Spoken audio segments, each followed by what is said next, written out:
That took me by surprise, but here we are. The countdown didn't conclude. My apologies. That's okay. Welcome, Notre Dame fans, to another edition of the Irish Breakdown podcast. It is Mailbag Friday, and I love Mailbag Friday, Brian.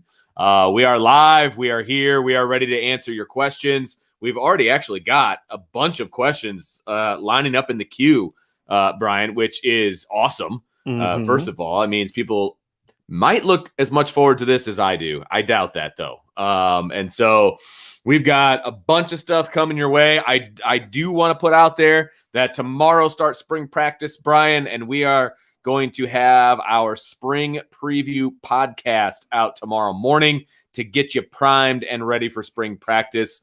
I'm excited about it. We're already halfway through that, actually. We started recording that this morning. We'll finish it up later, but that's been a lot of fun so far. Just looking at a lot of the different position groups that we're excited about and battles and what young players are going to step up, which veterans kind of are in that Miles Boykin come out of nowhere to be a beast type of mode. So that's when you start to really learn about your new team, because every team is different. I mean, in basketball, sometimes maybe you can kind of bring everybody back, but in football, it is impossible to bring everybody back from a team. Yeah. Even last year was the perfect opportunity because everyone was eligible to come back. You could have, and it still, he had a ton of still didn't do it. Yeah. Right. You still got a bunch of guys. Right. It's just part of football. The NFL draft. It's part of football. So your culture changes, your leadership changes, your playmakers change, your lineups change. Every team is different, and this is your first chance for us to kind of see or hear about what that is going to look like.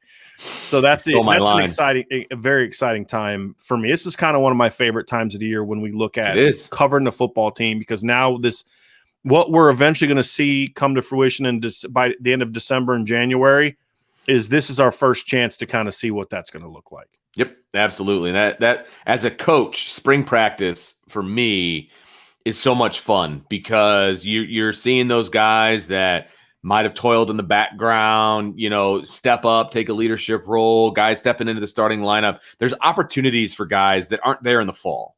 And some guys, it just happens when a group of guys leaves, a group of veterans leave. All of a sudden, a light switch turns on for some guys. They're like, okay, now's my time, and some guys, what to expect when those veterans leave. So it's a lot of fun. I love springtime when it comes to coaching football and covering a football team. And with this team, there's a lot of question marks. There's no question about that. And the best part is finding out the answers to those question marks, Brian. So are you ready to kick this thing off? Yeah, I mean, and we've already got a ton of questions. I know. We've had a couple questions that we got beforehand. So the more we monologue, the less chance we can get into these questions. And there's already some great questions. So I am ready, Vince, to dive right. All right. Do we want to start with some of those ones from Facebook and Twitter, or do we? Yeah, let's knock. Those were ones that were done before. Yeah. Let's knock those out really quick, and then and then we've got some. Vincent Roberto is coming with pure heat with the very first question in there. So when we get to that one, that'll kind of kick things off, because it's a good question, but it's a very fair question. It's a very fair question. I'm going over to Facebook, and Tyler has a question. To what extent will the potential name, image, and likeness legislation change the modern recruiting process? What will Notre Dame do or need to do, because we don't have that answer, to separate themselves from the pack? I think this is a tremendous opportunity for Notre Dame. I don't think this necessarily changes the landscape as much as people think, because let's be honest, for some schools, they're already paying players. So I don't think earning it legally necessarily moves the needle for them as much. For a place like Notre Dame, if they do it right, it's going to move the needle a ton.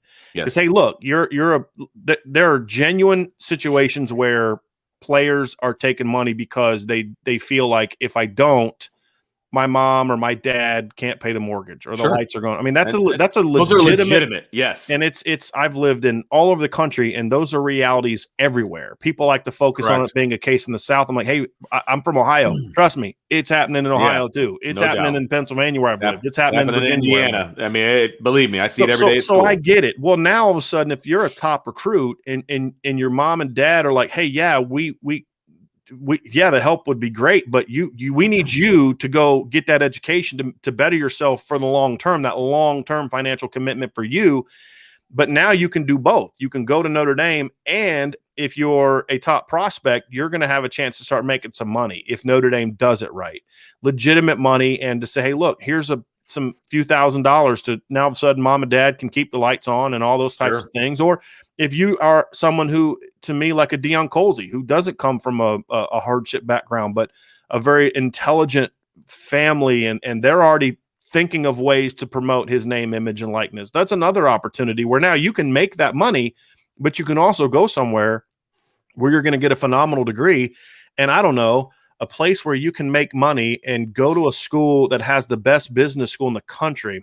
That sounds like a good idea. Sounds like a class to me. I honestly think if Notre Dame does this right and looks at this with the right frame of mind, I think this could be a huge gap closer for Notre Dame on the recruiting trail. I'm not going to say I'm necessarily confident they're going to do it the right way. Sure. But doing it the right, and part of doing it the right way is making sure that kids are still going to class and still getting an education, which I want to ask the NCAA, all these people, like, when are these kids supposed to go to class between practice and all these endorsements and all this other kind of stuff? Right. Yeah. But for Notre Dame, I think this could be a tremendous opportunity because now they can start paying players, but doing it legally. Well, and for Notre Dame, there's not many schools out there that are starting out with the foundation that Notre Dame has as far as their tradition and the name recognition and the brand and all of those things because, you've got your Alabamas, you've got your Clemsons, you've got things of that nature, you got Ohio State. I get all that. Notre Dame's in that conversation when you're talking about brand. And they're the foundation that they're already starting with. Like, if you're trying to do name, image, and likeness at UNLV, right? They're not starting out with the foundation that Notre Dame is not starting for football. out with. You know what I mean? They're just not. And so Notre Dame has a leg up automatically with their brand. So, like you said, if they do it right, I think that it could be a very beneficial situation when it comes to recruiting. But we have to kind of wait and see. And there are some kids that this doesn't move the needle for. That's absolutely Notre Dame isn't getting those kids anyway. Right. I don't think Notre Dame's – here's the thing. I don't think Notre Dame's going to lose kids they would have otherwise gotten because of this.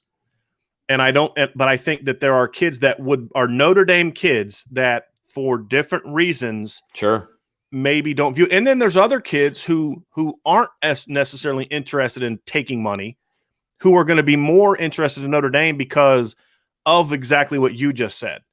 Boy, you know what? Like, I'm not not every kid. There's this notion that every kid that signs to Alabama takes money. That's not true. It's not true. No. Some kids want to go to Alabama. Yes, our players getting played. Yes, everyone with the brain and any kind of intellectual honesty is going to tell you, yes, players are getting paid at schools. But it's not every kid, and there are kids who right now aren't that way, whose parents aren't that way, who would like Notre Dame, but there's a few things keeping them down. Well, now you've got an on-field product that's really good and not quite there, but hey, you could be the difference. You could be the guy. And now it's actually like, hey, you want to major in business? We have the best business school in the country. You want to be able to take some money, whatever it's going to be, and it's not going to be like completely life-changing money. Kids aren't going to be making like $100,000 a year, I don't believe. I imagine they're going to put some caps on it and things like that. I would hope. But you're going to take that money and you're going to be able to get a tremendous business degree. Well, now you've got money for startup. If you're not good enough to go to the NFL, or if you are good enough in the NFL, you got a nice little situation here stashed away to kind of help you with some of those entrepreneurial things. And there's a lot of kids that go to other schools that have that kind of entrepreneurial mind, but they know that those schools are going to give them a chance to make the most money in the NFL because those schools produce more NFL players. Sure. So there's all these things that factor into it that now all of a sudden Notre Dame can kind of close the gap again if they do it right. And so I do believe this is a golden opportunity, pun intended, for Notre Dame to close the needle with. And again, it's not for 1 million kids. It's not 40 kids all of a sudden. It's just, what do we keep talking about? It's 1 or 2 kids on each side of the ball that can be that difference maker. And especially the one position that matters the most, quarterback. There is not a school in the country that if you go to that school and you're a star quarterback, that you're going to have more opportunities than Notre Dame. Not a one. No doubt. Not a one. No doubt. Okay, Brian, we're gonna jump over to the Twitter machine, and we've got a question in here from ER. All right, this is an X's and O's question, so I know you're gonna like this. Is a rover used differently in a 3-3-5 than in a 4-2-5? And does it require a different style of player? So I responded to this question on Twitter, and as I've thought more about it, is a little bit more nuance required, because number one is, what position are you calling the rover? That's what I don't know. And will the rover in a 3-3-5 be sort of that Sam linebacker we've talked about? And if that's the case, then he'll be a lot different than the rover from what we've seen now in a 4-2-5, which is a more like a safety body. Right. And, Drew Tranquil's played it. Jeremiah Wusu's played it. They were linebackers, but they were more safety bodies. Sure, yeah. Especially early on in their tenures. Drew Tranquil was recruited to play safety. Jeremiah Wusu played basically a safety position in high school. If they're in a 3-3-5 and the rover is that third linebacker, then it's going to be different. It's going to be more like what Notre Dame did. Let me change. It's that position will be more like the rover that Notre Dame has had. Yes. Okay. If they go to a 3-3-5 and the rover is the third safety, then it completely changes, because now it's more of a true defensive back type of position. You still want the length, ideally. You still want now Jeremiah Wusu could fit in that category. Drew Tranquil isn't. Right. He's more of the rover in the 3-3, like as far as being that third linebacker. That's right. That's Drew Tranquil. Right. Yeah. Whereas Jeremiah Wusu is the only rover Notre Dame has had that could play that as a safety. And even then, it's kind of like, I don't know if I'd even play him then. I'd still have him as that third linebacker, that Sam linebacker. So that's where it would change if that fifth safety is more of how they use the rover, which is at Cincinnati. That's kind of how it was. I mean, that fifth DB played a lot differently than how Notre Dame uses its rover. That third linebacker does not. So that would be my question, is it depends on what they define as the rover. Is it the Sam linebacker in a 3-3-5, or is it the fifth DB? And that's going to change the answer. So if it is the third linebacker, then it will stay somewhat similar. Right. If it's the fifth DB, then it completely changes, because they use that player completely different than the way that Notre Dame used their quote-unquote fifth DB, which was the rover, and it was completely different. Yes. Okay, Brian. Are you ready for the heat? Yes, let's do it. Because Vincent, by the way, great name. Vincent Roberto has this question. Does Notre Dame get rid of Brian Kelly if they don't take the next step within the next year or two? And a couple of, David actually answered that question, which I thought was great. But I want your answer, Brian. Let's see what you got. Well, show what David put up there. And because I think David kind of represents what a lot of people are thinking. Yeah. He says, I don't think so, Vincent. 43-8 doesn't get you fired. And then he followed that up with, but all of us wish for better. I share your sentiment. See, that's the rub. So to me, I don't think Notre Dame's going to be capable of not going in one direction or the other. I don't think just staying the same is going to happen, because the schedule jumps up in 22 and 23. And if you're not a better program, then you're going to be back to 8-4s and 9-3s more. Yep. And if Brian Kelly takes a step back, could I see them having a conversation about moving on? Will he get fired?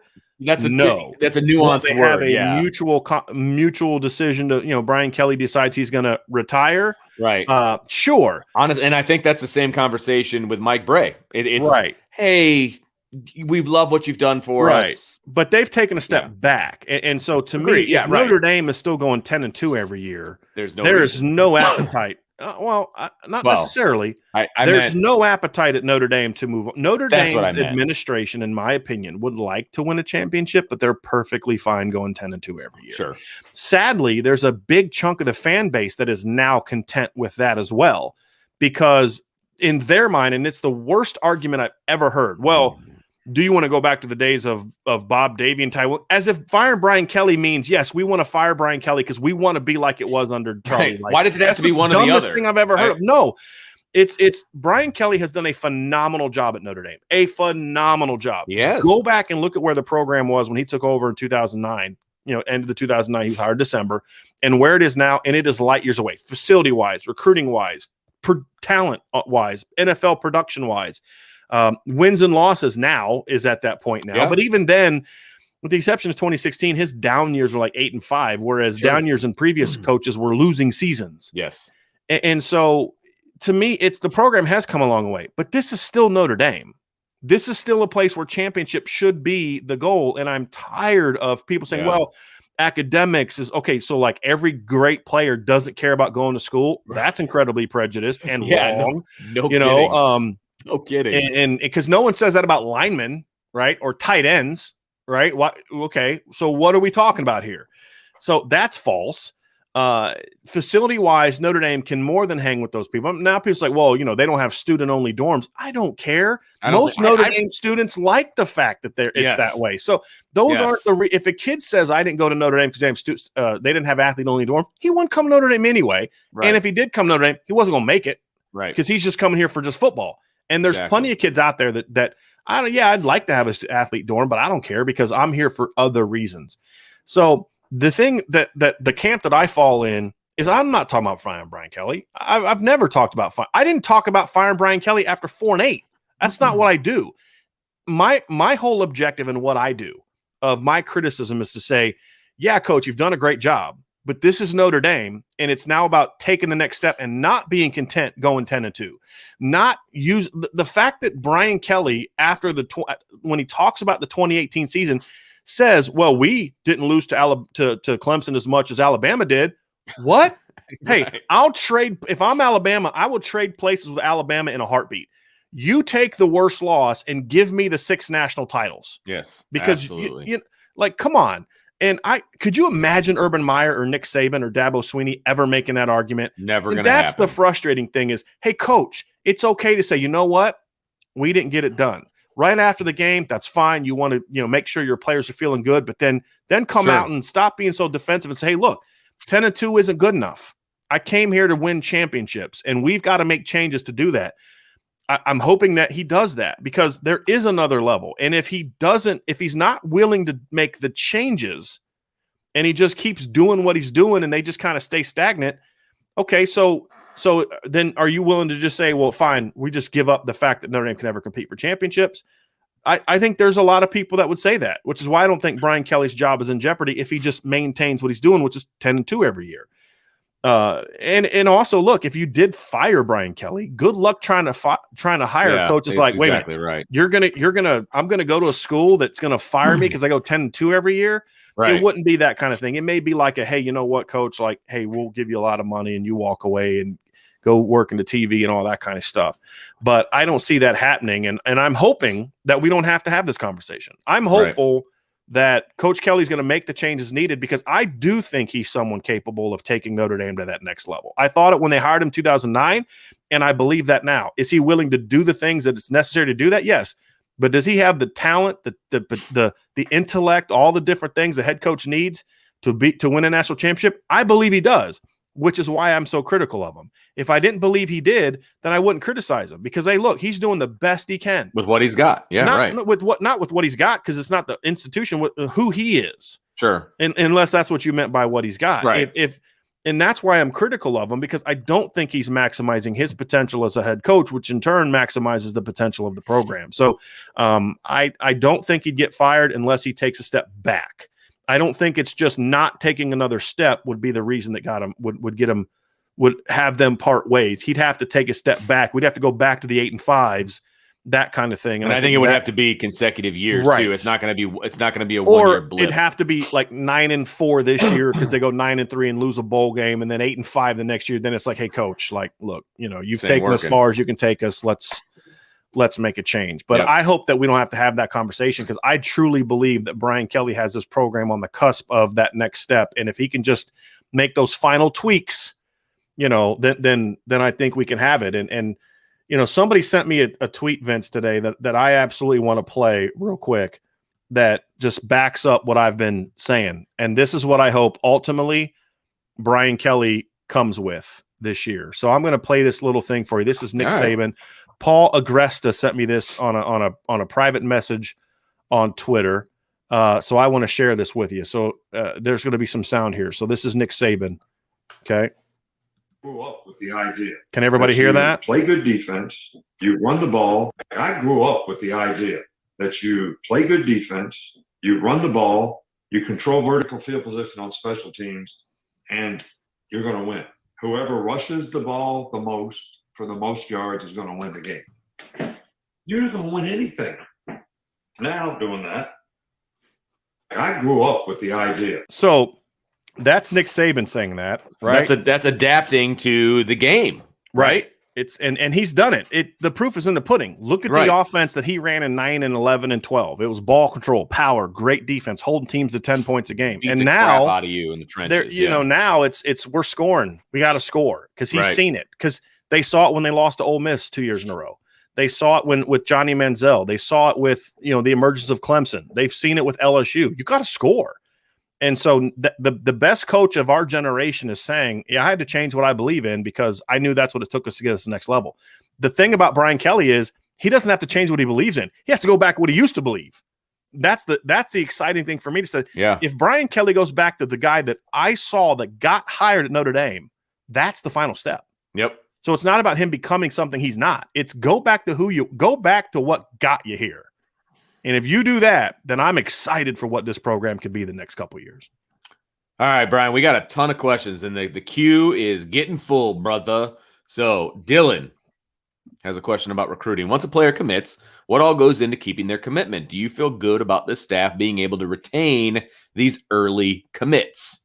I think it's just you know that you have to recruit a guy the entire year, and you have to understand which recruits you have to recruit the most. So what you can't do, even with the most solid of commitments, is you can't just like, okay, good luck, we'll see you in November or we'll see you in December.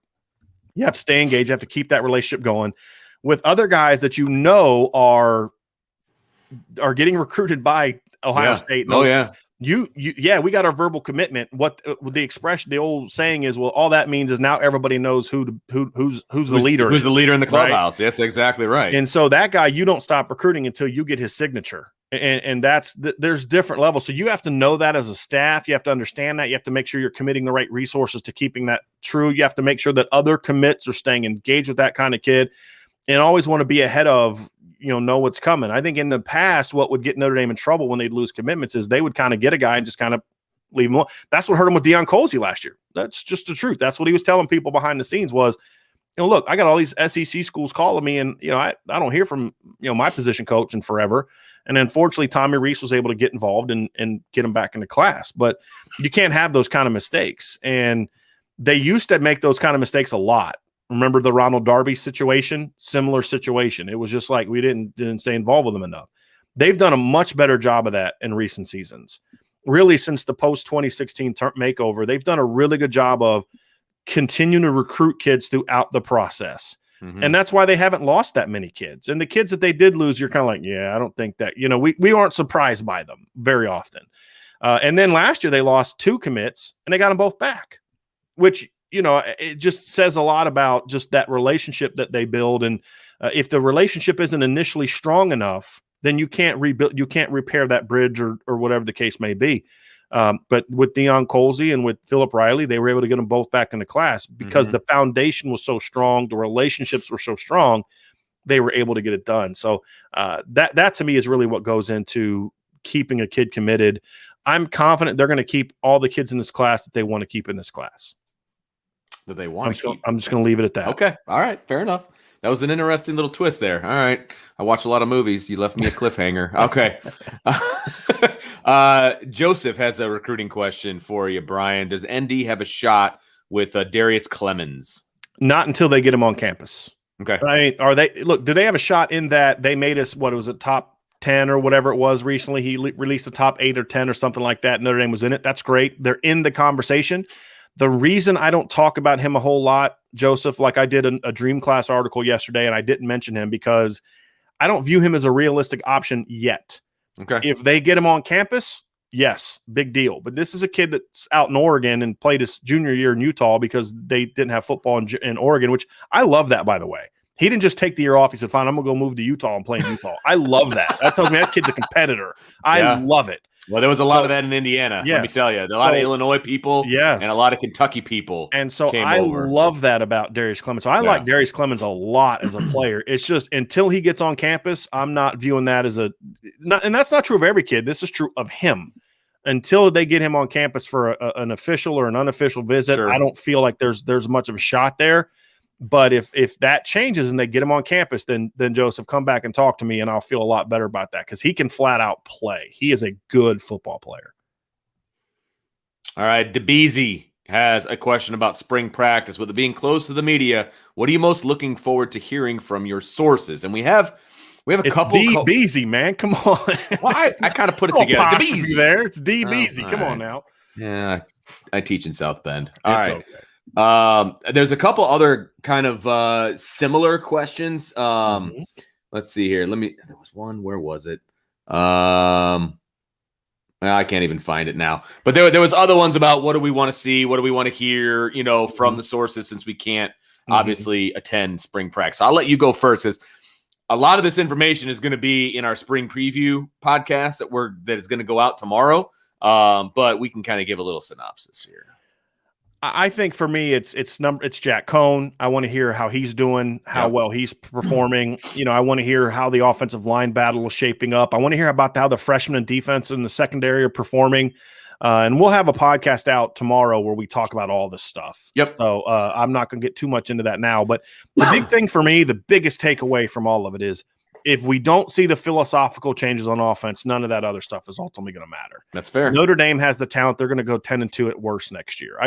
That's how confident I am. Schedule's not that great. And it's not just that, Vince. It's also, that's the confidence that I have in that Brian Kelly has the program in a place where they're going to beat most of the teams on their schedule that they have better players than. Sure. They're not going to just lose the games that they used to lose early in his career, but also more thinking in before that, where they're just like, how do you lose to that team? Yeah, right. They're not losing to Navy this year. They're not losing to those teams. Right. So I'm confident they're going to be a 10-2 team this year. It's just, can they take that next step? That's going to require that philosophical change. If that happens, boy, then I'm feeling really good about it. But that's a big thing for me. And then defensively, it's just, how quickly does Marcus Freeman kind of get caught up to speed in that relationship building on and off the field? The off the field part I feel good about. I've heard some things about conversations he's had with players that it's just, there's an immediate connection. There's an immediate trust being built. Like, hey, this guy shows up and all of a sudden he cares about me. Yeah. He's asking me questions I've never had anyone at Notre Dame ask me. Not about football. So I love hearing that, but it's more about that relationship on the field, that trust on the field that they have in him and that he has in them. And I think that's going to be big for me. Those are my two big storylines. That big picture are what I'm going to be focused on coming out of the spring. All right. Hi, Tracy. Thanks for joining. Had to put that one up there. All right, Dylan's got another question. And we also discussed this one a little bit. Do you have concerns about Kevin Austin being the same player after the surgery? Do you think that his injury-riddled career is going to impact his skill set? I don't think he's had an injury-riddled career. He didn't get hurt as a freshman, and he didn't get hurt as a sophomore. He got suspended as a sophomore. He was healthy the whole year. Right. This year, as a freshman. Yeah. I mean, he was, yeah. And when he got taken out of the rotation for the most part late in the year, it wasn't because of injury. It was because of other stuff. Yeah. So for me, I don't think it's not injury-riddled. He had an injury-riddled 2020. Which, to Dylan's question, does have me concerned about what he'll be. And the specific injury that he had and the fact that he broke his foot, we know of twice, and we're hearing maybe a third, right? That is the concerning part. It's the location of the injury. It's the fact that he continues to break the foot. That's the concerning part, especially when you're a wide receiver. Well, any football, you need your feet. I mean, it is what it is. So that part does concern me, and the proof is going to be in the pudding. We're going to have to see him on the field, making cuts, seeing if he can jump, all of those different things. This is a really important spring/fall for him to see. Because I don't know how much we're going to see him this spring. That's exactly right. We're not going to see him at all. I don't know how much he's going to be able to play this spring. And again, it's not saying he's not gonna. It's I don't know. I don't know how much he's going to play. I mean, he had surgery after the season, which I don't see how in 3 months that he's all of a sudden going to be able to play. So I think he's going to be limited. But yes, Dylan, I have concerns about him. I think Braden Lindsey has had more of an injury-riddled career. Agreed. But Kevin Austin is more of the immediate injury concern for me because of like you said, if it was just a torn ACL, okay. I mean, that's just like not that devastating injury anymore. If it was like a badly sprained ankle or a hamstring, okay, you give it time and rest. Foot injuries and Achilles injuries, which are, obviously part of the foot, I believe. those injuries can be more debilitating because there's a lot of small bones in your foot, right? And you're carrying a lot of weight, and you're putting that stress on there all the time, right? When you're just and sometimes once they break, it's just you're never going to be the same. Sometimes, yeah, right. it's a big question mark for me. Absolutely. Another recruiting question here from Michael. If linebacker Jay Sneed commits, do you take the first to commit of Cheeks and Tua Alamaka, or do you take both? And I remember, I'm sure I butchered that name, but no, you actually did a decent job. Tua Alamaka. I thought I heard you say at one point in our ramblings in the past that Notre Dame could take 5 linebackers. Is that? No, I said I wish Notre Dame could take. Oh, okay. We had a question about would they take 5 linebackers, okay, and I said I wish. Okay, I wish you could take all 5 of those guys because, to your point, Michael, there's a lot of versatility there, and if you were taking 5 linebackers and they could really only fit into 2 spots, that'd be stupid. But I think that when you look at Nolan Ziegler and Josh Burnham, there's 2 to 3 positions each with them. When you look at Junior Tua Alamaka, there's at least 2 positions he could play, including maybe becoming a Viper. Same thing with Jalen Sneed. Jalen Sneed, to me, could be sort of a hybrid third down player. Could he be that Sam linebacker? Yeah. Could he maybe even be a Rover if they're going to be more of a 4-2-5, which in this season we're expecting their base is going to be a 4-2-5. Sure. If they keep that going, could he be a Rover in that defense? Maybe. Could he be a Viper? Yeah. If you go to a 3-3-5 and you're going to have a like Nolan Ziegler as a Rover and then a Sam, then you could play them both with 2 of those other guys. So there's a chance that eventually they could get into 4 guys that are linebackers on the field. So the versatility of that group is the important thing. And there's another question kind of on that Dylan Hoffman says, how excited are you about the possibility of landing Sneed, Tua Alamaka, Burnham, and Ziegler? And yeah, I mean, very, but I'd also throw in Sebastian Cheeks in that conversation. I think you could throw in Devin Jackson. Some people are very, very excited about Devin Jackson. So it's got a chance to be a great linebacking core. I've heard, I think it was Tom Loy. Somebody told me that Tom Loy wrote a story saying they're only going to take 3 linebackers. That would surprise me a little bit. Yeah. I think that might just be kind of recruiting gamesmanship to say, hey, jump on board. I think they'll eventually take 4. I don't think they – if we had unlimited scholarships in 2021, like if the NCAA said, hey, look, we're going to go 95 scholarships this year as teams kind of deal with the COVID situation of the players coming back, and then we'll go, we'll be back to 85 by 2023 or something like that, or where they extended, go 95 in 21 and then 90 in 2022, and then you're back. Then you could do it because then you could have that one buffer year where you could have more guys on your roster. And then after that, Bo Bauer's gone, Shane Simon's gone, those guys are gone. And it makes more sense. I wish they could take 5. I don't think it's possible numbers wise. But if they could figure out a way to make it work, Michael, then you make it work, because all 5 of those guys to me are top 100 talents, in my opinion. And Nolan Ziegler isn't there yet because his body's still developing, but his upside, top 100 player, no question. They all got at least a 4.5 up-star grade for me. And several of them have 5-star upside grades. I mean, this has a chance to be a special linebacker class. How about a tight end question? Brian, let's see. At tight end, do they take the first to commit of Raridan or Stays, or does Raridan not have a committable offer? He has a committable offer, from what I understand, and I don't think they would necessarily say no to either one of them. I think that Notre Dame would like to have both of those guys in this class, and then you figure out a way to make it work. I think with looking at the current roster, there's some potentially some movement could happen between now and then. Looking at other positions and things along those lines. I'm gonna throw that one out there as you're talking about these guys. And so I think there's a chance they could play both, because here's the thing about those 2 and Jack Nickel. Jack Nickel, to me, is a throwback tight end. He is a Brock Wright type of player. I don't mean what Brock Wright was in high school. I mean what Brock Wright was at Notre Dame. Yeah. Lead blocker. Right. Yeah. Holden Stace is more in the Michael Mayer category. I'm not saying he's as good as Michael Mayer. I'm talking about how he's used. Attached tight end, can play some flex, occasionally play in the slot, whereas Eli Raridan is more of a Tyler Eifert type. Again, style of play, not that they're going to be first-round draft picks. Style of play. And so you can move him at X. He has some big receiver in him, to Searcher Green's question. Are they big receivers? No. Can they be utilized in certain situations in that role? where if you're in a 2 tight end set, you put 1 tight end, like let's say you have a situation where you've got 2 receivers on the field, right? Yeah. So we'll look at the last 2 classes. So you've got Deion Colsey and Lorenzo Styles on the field to the right, and you've got Holden Stace in a slot position, like that number 3 position or a flex position, and then you've got Eli Raridan backside. So in a 12 personnel, you're trying to throw a different wrinkle. Say, are you going to keep a corner backside against our tight end, which now we have some matchup advantages to the field, or are you going to try to put a safety out there? And if you're going to pour a linebacker out there, and if you're going to do that, then we're throwing to the tight end. Yeah, backside. Right. So, putting that defense in that kind of bind, could they do that as a wrinkle with those guys? Absolutely. Would they be guys that would be big receivers all the time? No, they're not those guys. But again, if you're using that 12 personnel correctly, then you're essentially getting that same impact from them, even though they're not technically wide receivers.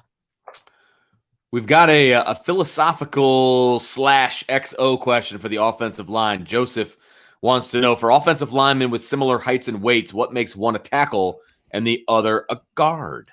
It varies. So there's temperament and then there's athletic skill. The temperament aspect of it is some guys are just, I want to fire off and crush you. Guard. Those are not good guys to have a tackle. Those are guards. Those are guards. Because in tackle, there's a level of patience needed at tackle. You're seeing things, the twists and the stunts are tend to be longer developing things for you as a tackle. You have to have some patience where when you're in your pass set, you may not get to your 3rd or 4th step before you're engaging a guy. Whereas at guard, you're engaging at step 1. Immediate. And you can get away with a guy that's just a bull, I want to come off the like Quentin. I've made this about Quentin Nelson. This athletically, could Quentin Nelson play tackle? Yeah, I think so. Absolutely. Does he have the temperament for it? Not in how he plays now. He'd have to change his temperament to play tackle in a modern offense. So that's the temperament aspect of it. I hope that makes sense. And then athletically, some guys are 6'6", 305 and super athletic, and some guys are 6'6", 305 and they're a little stiff. They maybe don't have great lateral quickness. They may have tight hips. Those aren't guys you want on an island because they're going to face so much more. They got to plant and redirect. If you're out on an island and you got a guy speed rushing you on the outside and then he plants and makes a double move, you got to have the ability to quickly plant and work back inside. And if you don't have that lateral quickness, the agility, the suddenness to stop and make that move, you're going to get beat on double moves all the time. Right. At guard, you're going to limit that in most offenses. Now, in air raids, a lot of times because there's so much spacing, and I'm talking like the throw it all the time air raids. Right. You can get in some trouble there because there's so much space between the linemen that you're almost all on an island. You're almost all tackles. Yeah, right. Like the old Texas Tech, under Mike Leach offense. So, right. And we don't see as much of that anymore. I mean, how Mummy used to have you could go stretch your arms out and you're not touching anybody or even coming. Right. They're both doing it and you're not. It would just get absurd, but you don't see as much of that anymore. But those guys, everything happens quicker. So you can get away with being a little bit tighter athletically. You can get away with, maybe not having that lateral quickness where in a pass setting, but you can still somewhat be hindered there too, because in a zone offense, you can be hindered. In a gap scheme, you can be more plotting. Sure. And what I mean by that is in a zone scheme, a lot of times, I'm a guard and Vince, you're the center, right? And so there's a guy kind of lined up on your inside and we're working together. If we're working on a stretch play, I got to get to that. I got to overtake that guy. So even though he is lined up on you, I've got to be quick enough and athletic enough to work with you and then eventually overtake him, meaning I got to get to his outside shoulder, the one away from me. Well, if you're a stiff guy with bad lateral quickness, you're not going to be effective making that block. Right. In a gap scheme, a lot of it is just down and pull, down and kick, down and wrap. And a guy that maybe isn't quite good with the lateral quickness can be more effective in those type of schemes than he can in a team that wants to run a lot of mid-zone, outside zone, which are more fast swipe type plays that require some quickness and athleticism. And that's why I think you saw sometimes Tommy Kramer had some issues late in his career after all the injuries he had. He wasn't always laterally quick enough to get out and reach that guy. And it required Notre Dame to alter their scheme at times to make sure that they could get that done. Okay, we have a question about some assistant / analysts Are Cooks and or Lazinski staying with Notre Dame? So that would be Kerry Cooks, who is a defensive analyst, and Nick Lazinski, who is a graduate assistant. I believe as of right now, both are with Notre Dame. That's what I believe as well. That is huge because those guys are two flat out really good football minds and good football coaches. And if they can keep Kerry Cooks on staff, and if I'm Brian Kelly, I am giving him a big pay raise to stay as an analyst because he's going to be able to help Chris O'Leary kind of come along. And Kerry Cooks is the kind of guy, in my opinion, I thought he should have got the job. My understanding from talking to people is he wanted the job. The fact that he didn't just bolt right away says a lot about his character, his love for Notre Dame. The fact that he came back to Notre Dame says a lot about that. But if I'm Brian Kelly, I'm getting him a pay raise and say, hey, look, Kerry, please stay. Help us out with this kid. And then all of a sudden he can maybe set himself up to get back into a full-time coaching some other time. But yeah, those guys are really talented football coaches. And in a day and age where you have to be good beyond your 10, having two guys like that on your offensive staff or defensive staff, and they just hired Mike McCray as a GA. Remember Mike McCray that played at Michigan? He was a captain a few years ago at Michigan. Yeah. He's now one of their GAs. Okay. So I might have to, tap his cell and stuff just to make sure he's not, sending old messages back to old Jim. Oh, Jim. No, I'm just kidding. But no, that's another one because he was a smart football player. You could just watch him play. You could just tell, leadership, fire. He was a really smart player because he wasn't a great athlete. So you have a guy like that as a GA. I think Brian Kelly is starting to understand how important it is to have your support staff not just be a bunch of fresh out of school kids that are running and getting donuts and drawing up scout team cards. You need guys that can flat out coach. You need guys that can evaluate as good as the guys you have. And we're starting to see Notre Dame get to that point, especially on defense. I'm going to skip one, but then go back to it. But Ryan is basically making a comment. Can we also point out that Notre Dame is a global brand? Name another university that the power compared to Notre Dame. I mean, they were about to go play in Ireland. Yeah, that was my point exactly. Is that back to the original? That was the name likeness. That was my point exactly, is that Notre Dame Ryan, already let's has be honest about something. If Notre Dame wanted to play in a foreign country every year, they could. Absolutely, they could. You don't think? Remember, they played in Japan once. I think it was like during this. I don't think it was during the regular season, but it was during the Holtz era. They played a game in Japan. That's right. And then Holtz took a bunch of guys that used to play, kind of an all-star. That might have been it. That might have been it. That's what. Because my old head coach went. He took a group over there. They could get a game in Rome if they wanted to. Absolutely. I mean, that's the thing is Notre Dame has yes. Notre Dame. Well, I don't know what kind of football game you're trying to play there, buddy. Come on, man. I'm kidding, but Ryan's point is correct. This Notre Dame is unique, and non-Notre Dame fans and Notre Dame haters can get all in their feelings all they want. Oh, you're a elitist. Well, okay, whatever. I'm not. Yeah. I'm just speaking facts. Okay. I mean, there's not many teams that could go play a game in a foreign country and sell the stadium out. Notre Dame can. Yep. And that's what makes them unique. And they have done a good job of taking advantage of that in a lot of ways. They have when it comes to TV and branding and making money. If they do that with this name, image, and likeness thing, I'm telling you, it could be a game changer for him. And Ryan's spot on. It's a global brand. It's not just Alabama is a football brand. Notre Dame is beyond that. Whether people want to admit it or not, they are. All right. I scrolled way down to look at the new comments, and now I'm lost. But nope, there it is. Here's Found one. it. Okay, that's what I was going to throw up. Good. So Dylan Hoffman asks, are we in pursuit of any safeties for 2022? Names I've heard, that'd be Jaden Bellamy, Jaden Mangum, Jake Pope, a lot of J's. And obviously Xavier Nwankpa is the pipe dream. I don't think he's a pipe dream per se. I don't think Notre Dame, it's going to be tough, but I wouldn't say he's necessarily a pipe dream. If they can keep him in the mix enough to get him on campus, that would be a big thing.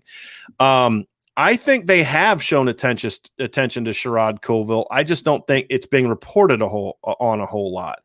As far as the possibility of bringing in Xavier Nwankpa, again, they are in it. I would say they're in his top 3 or 4 if he had one, just based on his comments. And sometimes when a kid is asked a lot about who are the top schools you're talking to, Notre Dame's always in that first group. Ohio State's his leader. They have to get him on campus again. That's going to be the big thing, is they got to get him on campus. So are the odds slim right now? Yeah, I'd say probably 30-70, but they're in it. It's not like this pipe dream of, some player was like, there's other guys that they're in on, but they have no shot at that guy. That's not Xavier. I think they are paying attention to Sherrod Colville. I just don't think he necessarily does a ton of media. They're on him. I've talked to people. They like him. Jaden Mangum's a guy they like a lot. Jake Pope. KJ Winston, who is a safety from the Maryland, D.C. area, is another guy Notre Dame is in on a lot. That they like him a lot. That's another name to consider. Jaden Mangum's a guy I like a lot. Jake Pope's a guy I like. Both of those guys were on my dream class sort of breakdown. Devin Moore, a corner safety from Naples that projects to be a safety in college. That's another guy that Notre Dame is in on.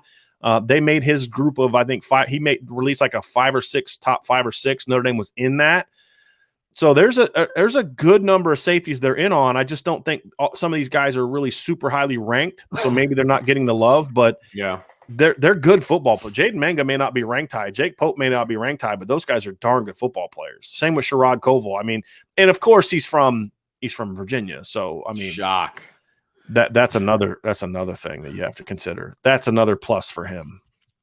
This is kind of a big picture, and you could probably talk about this for an hour and a half. But where do you think the 22 Notre Dame recruiting class will be ranked when it's all said and done? You're obviously there's a lot of speculation into this question. And I'm not going to do that. I mean, it's a great question from Notre Dame. They're in good position. They're in a good position with a lot of guys, but they got to close. They're where they rank right now is about where they always rank. So they're up to number 2. Well, they were up to number 1 at one point in time last year and finished like 8th. Right? It's about how you close. Yeah. And Notre Dame has got. I think when you look at last year, I would say they're in a better place now to finish with a top 5 class than they were last year. The reason I say that is this. Early last year, they pretty much had all their big-time recruits already in the class early. Tyler Buckner, Lorenzo Stiles, Blake Fisher, Deion Colsey, Kane Barong, Gabriel Rubio. Most of those guys were committed really early. And so they weren't in a position to necessarily close on the big guys. Well, you look at this year's class; they've already got some top recruits in the class, right? Joey Tenona to me is a top 200 guy. Tyson Ford's a top 100 guy. You've got Josh Burnham's a top 100 guy. You've got some, Jaden Mickey's a top 250 guy. Jadarian Price is a top 250 guy. Ty Chan's a top 200 guy. So they've already got some relatively highly ranked recruits in the class now, which is why they rank, between 2nd and 4th, 2nd and 5th of all the analysts. But there's so many, to your point, Vince, big time players still on the board. Yes. That there's a much greater because of everything that's going on. Right. Yeah, right. Because what happens is you're number 2 and then you slowly start to fall down. It's not that your class has gotten worse. It's just other teams start adding players. Right. Well, Notre Dame is in a situation where they're really only about halfway done.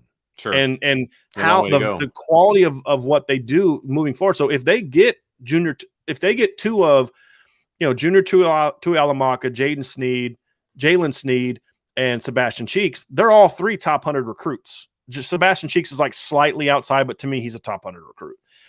If they get 2 of those guys, now all of a sudden, that's going to lock you into that spot for now. If they go out and can add another highly ranked receiver, if they can get one of the big 3 running backs, they're all top 100 recruits. Yeah. Right. If you can add a couple of those highly ranked top 150 linemen that we talked about in the Dream Class podcast video I did yesterday.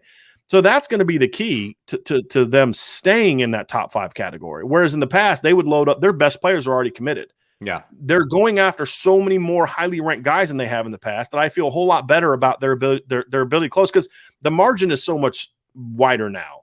Whereas in the past, it's like, okay, there's 5 studs on the board and they all play different positions. And hopefully you can get 3 or 4 of them. Well, that's not going to happen. Now you got 4 or 5 studs at running back or, 3 studs at running back. You got to get one of them. Now you got 4 studs at linebacker. You got to get 2 of them. Yeah. You got 3 great players at corner. You just got to get one of them. And so I think they're in a much better position because they are so aggressive, especially on defense. Yes. To having a phenomenal class on defense. And then you've got some players in your class like Aiden Gobaira, who is a 3-star now. But if he's a 3-star when it's all said and done, it's because people aren't paying attention or there's some funny business going on, because he's already outplayed 3-star because if you don't know, Aiden Gobaira is playing his junior season right now. Right. They're playing a spring season, and he has been a freaking monster so far. Bigger, stronger, faster, and dominant. So he should see a big jump in there too. And that's also key, is your top players have to stay top players. Sure, absolutely. And those other guys have to come up. So that's going to be the key to it. Offensive question. And I know you love offense. Here we go. I know I love offense. Talking offense, what will it take to throw the ball downfield? Did Book just not do it? It seemed to be more of a plan, i.e. ND loved the 7 to 10 yard crossing routes. I'm leading off on this one. Go for it. There were multiple opportunities to throw the ball downfield. Was it a centralized part of the game plan? Maybe not. But were there guys running open downfield? Yes. Yes, there were. A small example, okay? Avery Davis, down the field, big play against Clemson, right? They play Clemson the second time. He's wide open again. They don't hit him. And the pocket wasn't as clean, and that was a big thing. No, I'm saying that was a big thing for Ian Book. And there you go. He would make that throw if there was a super clean pocket and a clear one-on-one. Right. If it, So for me, it was more about the quarterback. Could they open it up more with the plan? Yes, absolutely. But I felt like the trigger just wasn't being pulled enough from the quarterback position. Go. I'm going to somewhat disagree with you on that. I agree that was the outcome. Where I disagree, though, Vince, is that I don't think it was just because of the quarterback. I think that Brian Kelly has beaten in don't turn the ball over so hard that they've gone too far. There's an unwillingness to throw the ball. If you go back and look at the first game against Duke, Ian Book made a throw to Michael Mayer on a drag route that was like he didn't make another throw like that the rest of the year. And he fit it between he rushed the read because not rushed the read. He saw it was going to happen, so he rushed his footwork and got the ball out quickly and fit it in between three guys. I think you know the play I'm talking about. It was in the first half. Well, then he threw 2 picks after that. One was a pick. The other one got called back. But I think that was one of those things where it's like, okay, not doing that anymore. I took some chances and we turned it over. I can't do that anymore. Yeah, you want to make sure, hey, man, like don't make that bad read. Don't make that throw, but without beating it so much that he's afraid to make those throws. I also think schematically – they hurt themselves too, Vince, is yes, those guys getting open, but I think the way that they teach reads, he wasn't looking for those deep shots as much. But I also think because they use so much 12 and 13 personnel, and I did an article about this at irishbreakdown.com. If you haven't read it, check it out because the numbers are staggering.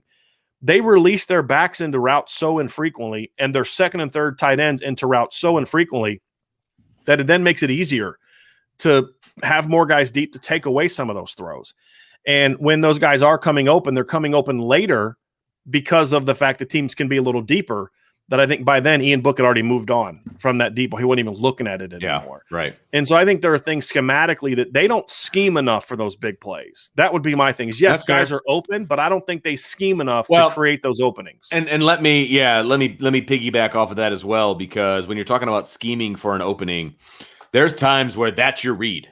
Right. You've got a one-on-one, you've got a matchup that you like, whatever it is, that's your read. Throw it and see what happens because you've got dudes that can go up and make plays. And I don't see that happening enough. Yeah. Now, and I realize times.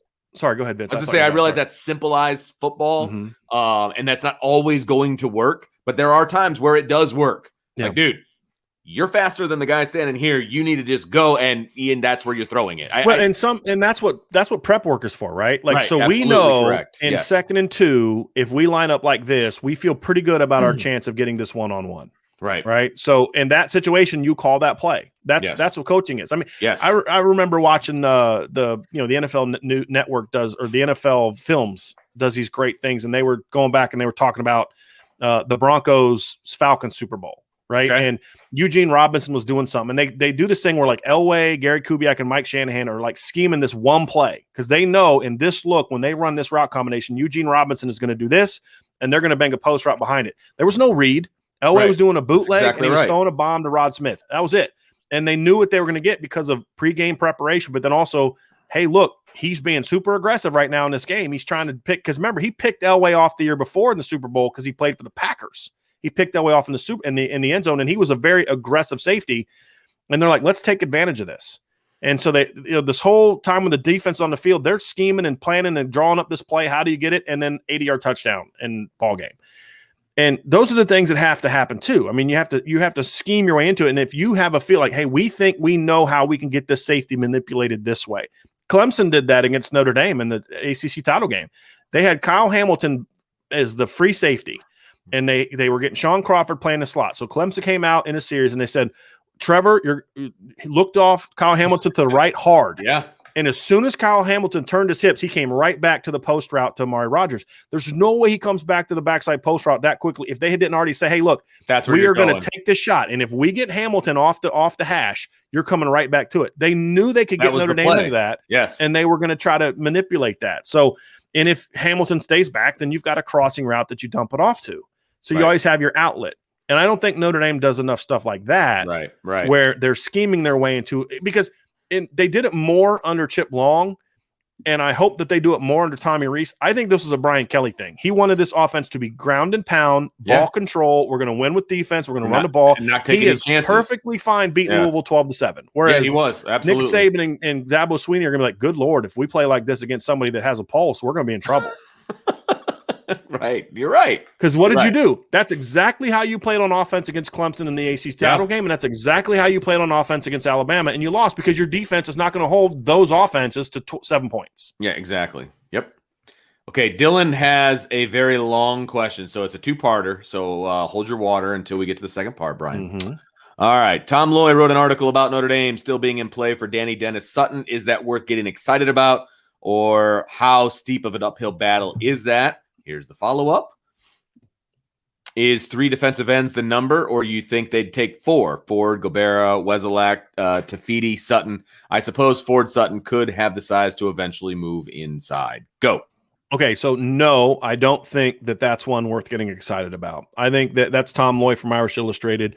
I don't think Tom is blowing smoke up your you-know-what, because there is a level of interest there. Sure. But there so far, to me, that would be a one of the biggest upsets Notre Dame would ever pull off. Yeah. I don't know if that's the kind of guy. Having said that, if they get a DJ Wesolak or a Teba Tafiti, who's from Hawaii, then they're done they're done with 3. Yeah. But talking to sources, they're still going to recruit studs. Cyrus Moss is one of those. Room for studs, baby. Danny Dennis Sutton is one of those. Yep. So if they had 3 and Cyrus Moss or Danny Dennis Sutton wanted to then come, they would go to 4. Yeah. They're not planning to go to 4. If they get those 3, and I think Wesolak is the number 1 pick right now. If you get Ford, Gobaira, and Wesolak, they love that. That's a great trio. But they're also at the point now where it's like, look, if we can get a game changer, we're going to take a game changer. I think Danny Sutton is super raw, but he could be a 6'6", 240 freaky athlete. You don't say no to that. And the same thing with Cyrus Moss. You don't say no to that. And that's the position that Notre Dame is in. All right. Let's see here. Do you project Wesolak to ND after he was offered by Alabama? I mean, look, when Bama gets in the mix, that's always one that gives you pause. But I still feel really good about what Notre Dame is with that one. Okay. Love that. Kind of a broader question from DJ. Will this year's linebacking core be good enough? I want to lead off on this one. I think there's talent here. There's talent at the linebacker position. I still think there's question marks as to how the linebackers are going to be used. So I'm not sure I have an answer. Excuse me. I'm not sure I have a full answer, because it just depends on how Marcus Freeman wants to use the linebacker group and who he's going to play with who. Who takes over that will position? Are they going to have, a traditional Rover? I mean, all of those. There's so many questions about linebacker that I don't know. I don't know the answer to that. They've got talent. There's talent there. I think they can be good. And I think Marcus Freeman's going to put them in a position to be successful. But there's too many question marks to really cement a decision on whether they're going to be solid or not. Yeah. It's simple as this. Can they be good enough? Yeah. Yes. I think they have the athleticism to be very good. Will they? I have no idea. Yeah, exactly. But I'm confident in it, because look, anytime you have volume of talented players, the odds of things working out for you are greater. Yep. Because it's not like, well, hopefully this guy pans out, but if he doesn't, we're screwed because his backup's a walk-on who shouldn't be playing at this school. Not all walk-ons are that way. I'm making a point. Yeah. So will they be good enough? I don't know, but I have greater confidence in the linebacking core than I did a month ago, just because I'm thinking through it.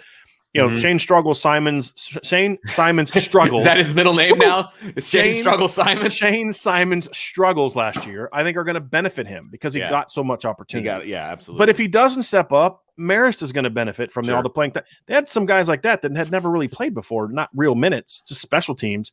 So I think those things are going to benefit. I'm more confident that they're going to be good. And I also think Marcus Freeman, the new voice. I think sometimes no matter how great the previous coach was, sometimes new voice can just shake things up enough to get him over the hump. And I think Nick Lazinski staying is also going to be big for this football team too. Yep, nice little bridge. Okay, this is the one I was looking for from before. What are you wanting to see? Not here at spring. Well, we're not going to see anything. But I didn't mention O-line. I am very interested to hear how the dominoes are falling on the offensive line. I meant to say that the first time we answered this question, so I wanted to get that part in. Ben has a question, Brian, about the offense. Who cannot afford to have a poor spring on offense? That's my guy right there, though, by the way. Ben Hurt, that's my guy. I like that name, yes, by the way. He's a good dude. One of the best guys I've ever met. Ben, I think it's a long list because there is so much depth. I mean, as Vince was answering the question about the linebackers, I'm putting this list together of this is just spring, right? Guys are going to play in the spring. Yes. Braden Lindsey cannot afford to have a bad spring because he'll get passed up. He can't afford to be hurt again. I have an article about this, my Last Chance U article, 5 offensive players that have to step up this spring or they're going to be at risk of losing their jobs. He's at the top of the list because he could be a game changer on offense or he could find himself getting passed up. I hope he has a great spring. Pick a veteran offensive lineman, and he is a guy that can't afford to have. He's on that list, yeah, absolutely. And that includes Josh Lugg. I mean, Josh Lugg, and for different. I don't think Josh Lugg is going to get beat out. It's more about if he doesn't have a big spring, that hurts the line. So his is a little different situation. Houston Griffith cannot afford to have a poor spring. Shane Simon and Drew White cannot afford to have poor springs. Jason Adamiola cannot afford to have a poor spring because those are all guys that, to me, have young players breathing down their necks. I don't think Jason Adamiola is going to have a poor spring. I think he's going to have a great spring. I'm just saying he can't afford to have one. I've already said how great I think that tandem could be in our we actually recorded this beforehand. It'll be out tomorrow where I talk about what I think Riley Mills and Jason Adamiola could be this year. Yeah, and it could be special. But he can't because look, you've got Riley Mills and Gabriel Rubio. Yeah. You can't afford to have a poor spring. So to me, at the top, those are the guys that I would say. And of course, if you're a veteran quarterback not named Jack Coan, you can't afford to have a poor spring because you're going to find yourself getting passed up by Tyler Buckner real fast. All right, let's see here. I like this Wisconsin question from Dylan. What would your thoughts be if Notre Dame takes all 3 guys from Wisconsin? Early win against the Badgers? It would be a great win. I don't think I would love that just from look, they're all great players. That would be Joe Bruner, who's sort of a big right tackle guard, Billy Schrauth, who's kind of a guard tackle hybrid, and then Carson Hinsman, who I think is probably the best center, one of the best center prospects in the country, along with Joey Tonona, by the way, who Notre Dame already has. But Joey Tonona could play center guard or right tackle. The reason is that those 2 of those 3 guys for sure project to be interior players, and all 3 of them could eventually end up being interior players. And to me, that's way too guard heavy. That's way too interior heavy when you put them with Joey Tonona. Look, the reality is you can take 5 tackle types and move them inside. You can't always take guard bodies or guard guys who project better at guard and move them to tackle for the reasons we talked about at the beginning of the show. So that's why I wouldn't necessarily love that. But if they got 2 of the kids from Wisconsin and added a George Fitzpatrick, a Jake Taylor, a Zach Rice to that mix, oh yeah, I'd feel really good about that. I'd feel really good about that. Sure. This is a fun question because we've talked about this a bunch, and Matty K is always bringing the good stuff. How could the offense implement all these weapons like Austin, Lindsey, Watts, Johnson, Colsey, Styles, etc., and still had the physical run game that has won about 10 games a year for us? Thoughts? Watch Oklahoma. I'm being serious. I'm not being serious. Watch Oklahoma. Oklahoma has run for more yards than Notre Dame most of the last 5 years. This past year, they didn't. They had a young team. I think they lost like 4 starting offensive linemen. It was a weird year. Redshirt freshman quarterback. They averaged 179.7 yards per rush or per game. So that'd be a heck of a rushing percentage there per play. But they averaged 4.7 yards per rush. Notre Dame was at 5.0 and averaged over 200 yards. But in 2019, Oklahoma, with Jalen Hurts at quarterback, averaged 240 rushing yards per game, 5.95 yards per rush. In 2018, with Kyler Murray, they averaged 247 rushing yards per game and 6.6 yards per rush. The year before that, in 2017, they averaged 217.8 yards per game and 5.6 yards per rush. In 2016, 236.8 yards per game, 5.4 yards per rush. In a couple of those years, they had Heisman Trophy winning quarterbacks, and they were averaging over 200 some yards per game. Part of that was because with Kyler Murray in 2018, you had a quarterback that could run. Sure. You did not have that when you had Baker Mayfield there, and they still averaged over 200 yards a game.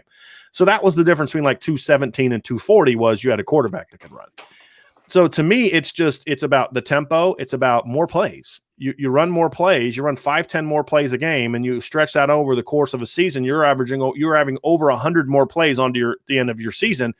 That means if you have a legitimate rotation system, that means those are more plays for those guys. Those are more opportunities. And look, throwing the football does not require you to be a passive team, and that's the greatest thing that the RPOs have brought, in my opinion, beyond just the ability to always be right.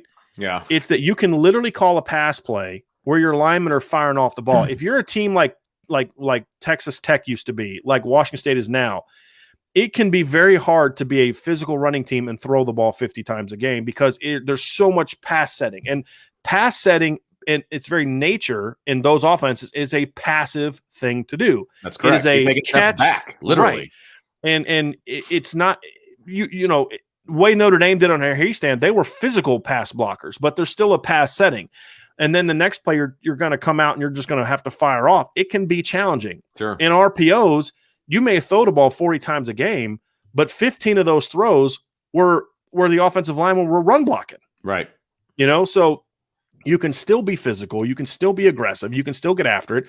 North Carolina is another example. Look how explosive they were with their pass game. They were well over 300 yards a game passing the football. They had 2,000-yard running backs. Right.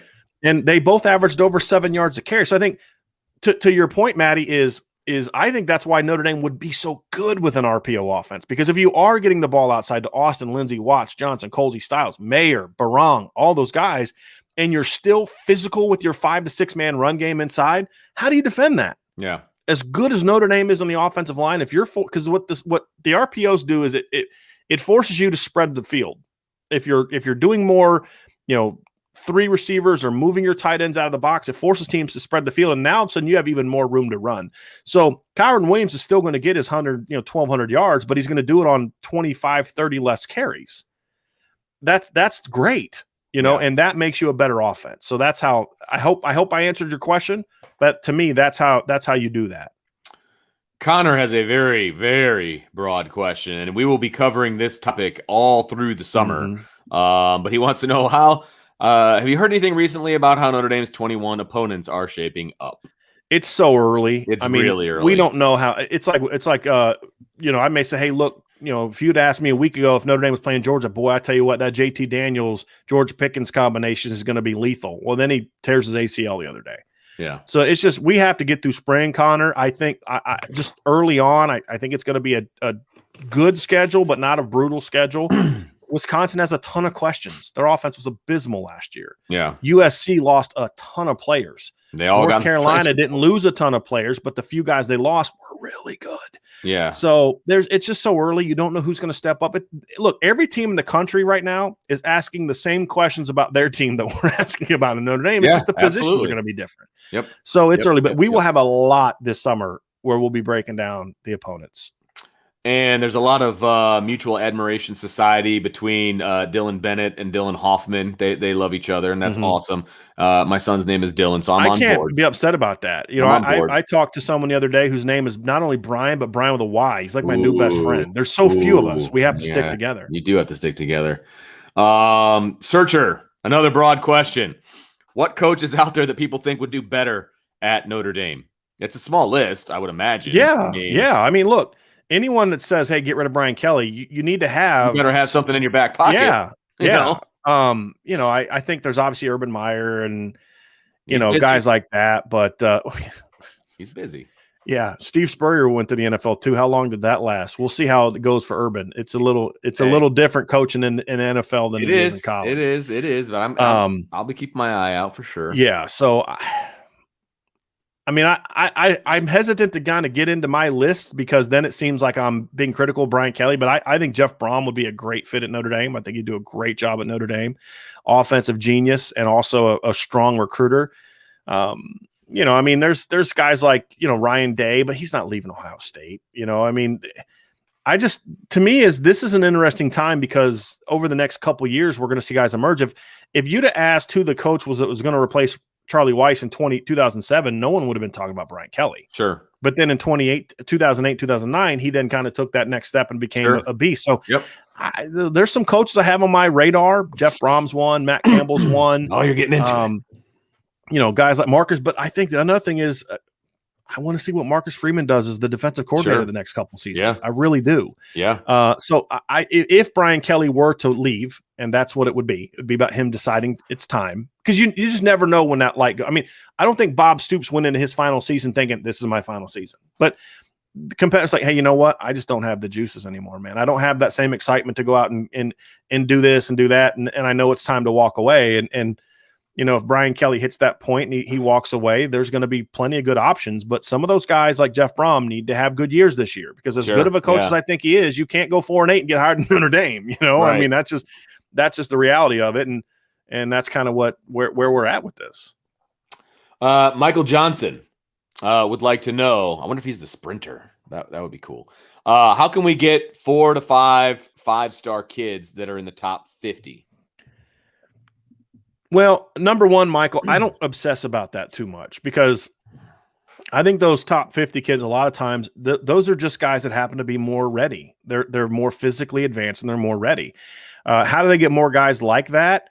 I think it comes down to things we've talked about before. Brian Kelly has to be more involved. He has to be more involved early. They have to get sooner. They have to get faster starts on kids. They can't wait till kids are juniors and seniors to really get on them. Well, guess what? Those two things have been happening the last couple months. Brian Kelly has been mentioned with recruits, talking to them more in the last month. And I said this on the radio show last night.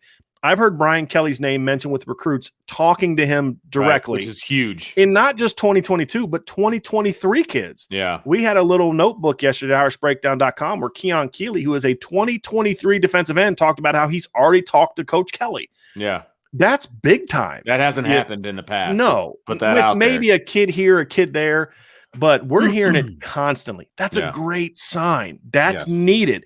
He doesn't have to be Ryan Day where he's calling kids every day. And that's just who Ryan Day is. But Coach Kelly has to be a part of the process. Agreed.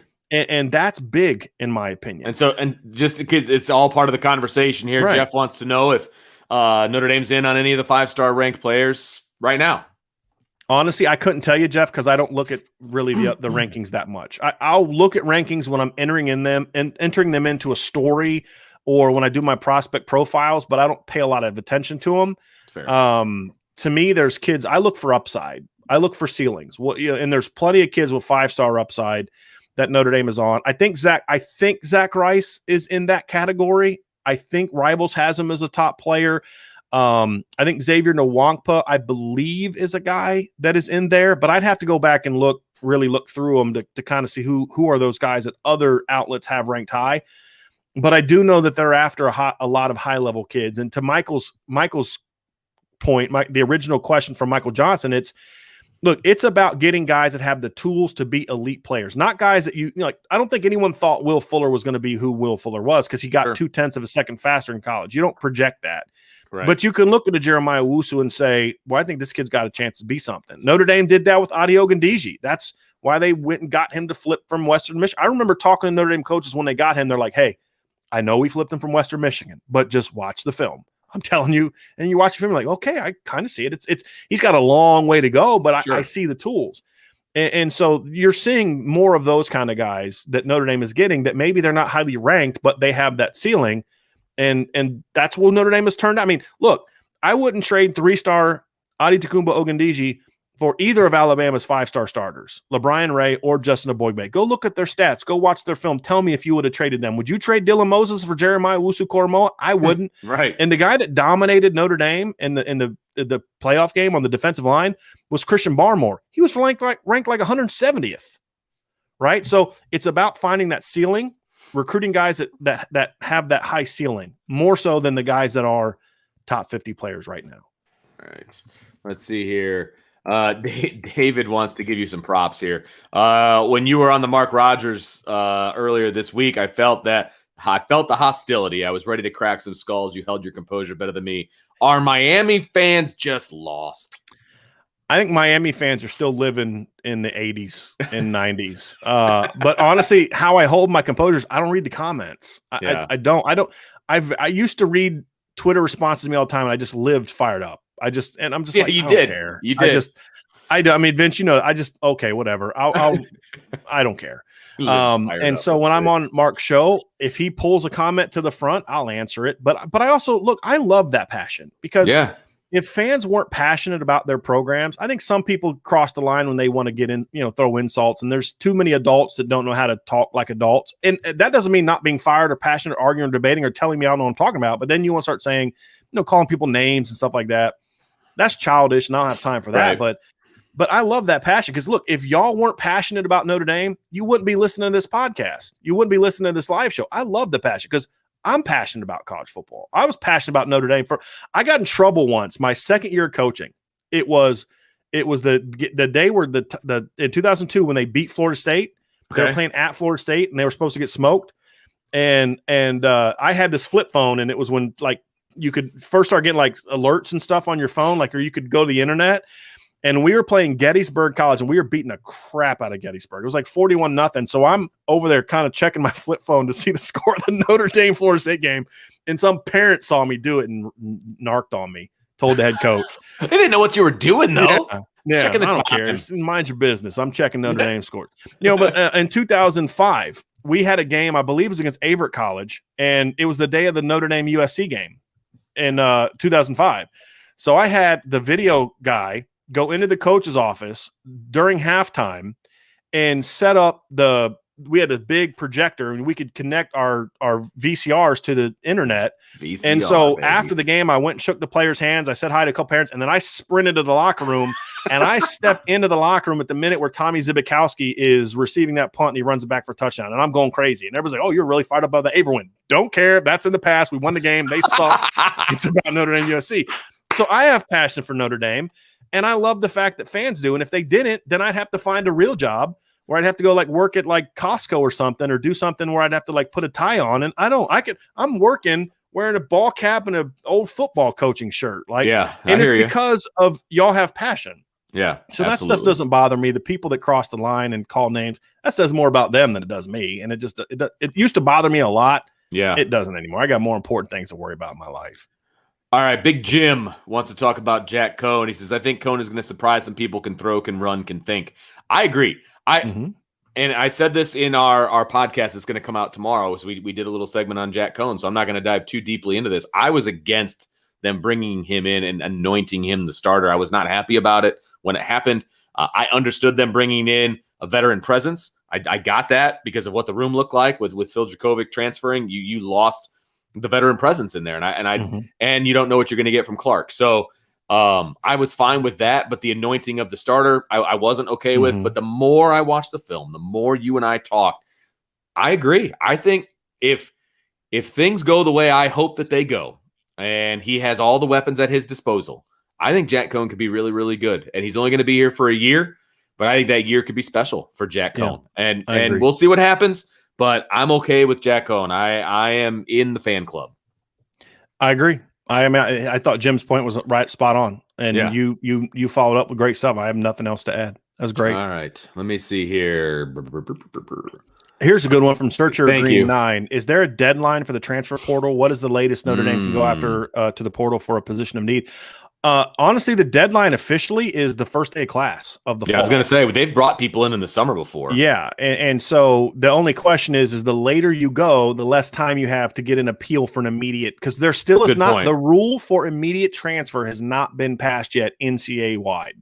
Yeah. Now, some conferences are proposing things to allow that. I think the ACC just recently did that proposal. But right now, Oklahoma's holding up a quarterback who wants to transfer to TCU because they say, look, the rule is right now you got to sit out a year. We're not going to grant you immediate eligibility to go play in a team in our league that we have to play. It just makes sense. So the later you wait to decide that, unless you're okay sitting out, which I think is still a great rule. And if we can have a conversation about that, but the later you wait, the more likely it is you don't get that passed right away.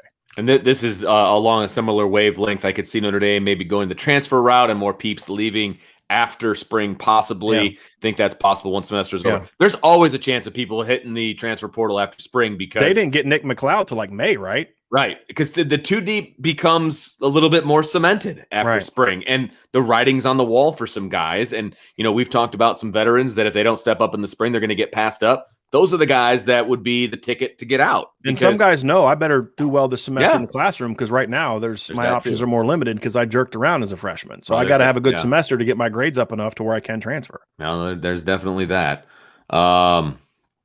Okay. Here's one from DBZ. Would you be surprised if Henderson and Hart flat out won the cornerback spots? I'd be a little surprised if Henderson did, just because he hasn't played as much and he's younger and he's more of a field guy, I think, right now. But yeah, look, he's an elite athlete. There's no doubt about it. He's just still a raw corner. So I'd be a little surprised by that. But, David brings that up too. But look, if Ramon, would I be would I be surprised if they both won cornerback spots outright? Yeah, I would. Would I be concerned about Notre Dame? No, because again, those guys are very high ceiling players. The only thing that would concern me if they won spots outright is if it was because a couple guys got injured. Sure. Then you'd be a little concerned. But yeah, there's about 6 corners that if they win the job outright, I'm feeling pretty good. Yeah, I'm feeling like they're going to be fine. I'll let me say this. That's why I'm less concerned about corner than I am safety. Because I don't feel that way about the 3rd, 4th, 5th safeties. I feel there's a big talent gap between number 1 and 2 and everybody else. At corner, I say, Ramon Henderson may be raw and may need another year to develop, but the talent's there. So if the light goes on, okay, yeah, sure. I believe I gave him a 4.5 star upside grade, even though he had like a 3 or 3.5 star grade, because very raw, low floor, but a very high ceiling. And back to Michael Johnson's question, that's the kind of player that I think Notre Dame can and has thrived with in the past. All right, Dylan, best case scenario over under top 100 recruits in the class of 22 for Notre Dame. So are we talking composite? I'd say probably I'd set the over under if we're being realistic for a legit class. I'd set it at 6, and that'd be kind of where I'd say, okay, now you can kind of pick the over under. They're usually like around 4, 3 to 4. So if we're talking about them having one of their better classes, I think you set the over under at 6, and I'd feel good about it being there and potentially going over by 1 or 2. I mean, they've already got a couple guys on that cusp now. Right. They'll definitely have that many guys, in my opinion, of who's ranked 100 by somebody. Somebody will rank them in the top consensus. 100. Yeah, right. But not I'm looking at the composite list, and that's a little bit different. All right. Donnie wants to know if you're hearing anything specifically about the wide receivers and learning the playbook. We talked a little bit about this. I've heard some good things about Jordan Johnson. He's having a very good offseason. His weight was way up, so it looks like he's been putting in the work in the weight room. Lorenzo Styles has made a very strong impression so far. It's hard to say about the playbook because it's just until you get out there with the team and you're doing things in those live settings, you don't really know how guys are going on that one. So I'm feeling good about it. I'm feeling good about where they are with the receiver right now. I think that but anything I'm hearing though, I'm reluctant to put much stock in it because we've heard this stuff before. We don't get to. Yeah. Here, real quick, Jeff Salmon. I see Vince has an IB hat now. What are those going to be made to the public? Vince has always had one. I gave him one this. I can only wear them at home though. That's the thing. I can only wear it when I'm at home. At school. Yeah. I'm working on that. So Good. I actually had a conversation with somebody 2 days ago that sells merchandise and got some advice from him. I hired a company recently to start doing some research into what the best options would be for us. So I'm looking into hats, shirts, hoodies, and potentially some gear like mugs and things like that, masks, things like that. So definitely looking into that because I'm surprised how many people have asked about that. And it's a sweet hat, Brian. It's not only that, but it's just like, the fact that we do this and people watch and listen, and it means the world to me. It really does. I don't take it for granted. If I don't say thank you enough, I'm sorry, but I mean it. It's fun. It makes this sense of community that we're building. Yeah. It makes this so much more fun. I'm going to throw this out there. Is the interview with Mark Rogers available online? They all want to hear what the heck happened with you, the Miami guy. So if you go to Mark, I don't know if the chats are there, but yeah, if you go to Mark Rogers, he's the voice of college football is what part it is. But yeah, Mark Rogers on YouTube, and it was one that I did I've been on twice with him now, but it was the one that he and I did together. Apparently there were some Miami people going crazy in the chat, but I wasn't paying attention. All right. Michael Collins has an interesting question. Rob Kelly said content creation communication comes from fighting Irish media, which dedicates people to support football, but is not a part of the football program. Can you please comment on the pros and cons of Notre Dame media versus top programs? It's a pain in the butt. That's semantics. No, look, here's the deal. Notre Dame is trying to control the narrative. Correct. They're trying to control everything that comes out of the program. And in some ways, I think it's great. I think it's smart to have that media because, look, in a world of social media, that's how you reach young people is cool graphics and cool video and tell their own. And I have no problem with that. My issue, however, and I'm not going to get into this too much, is they're doing that while then making rules and restrictions for us that limit our ability to then provide a consenting voice or dissenting voice.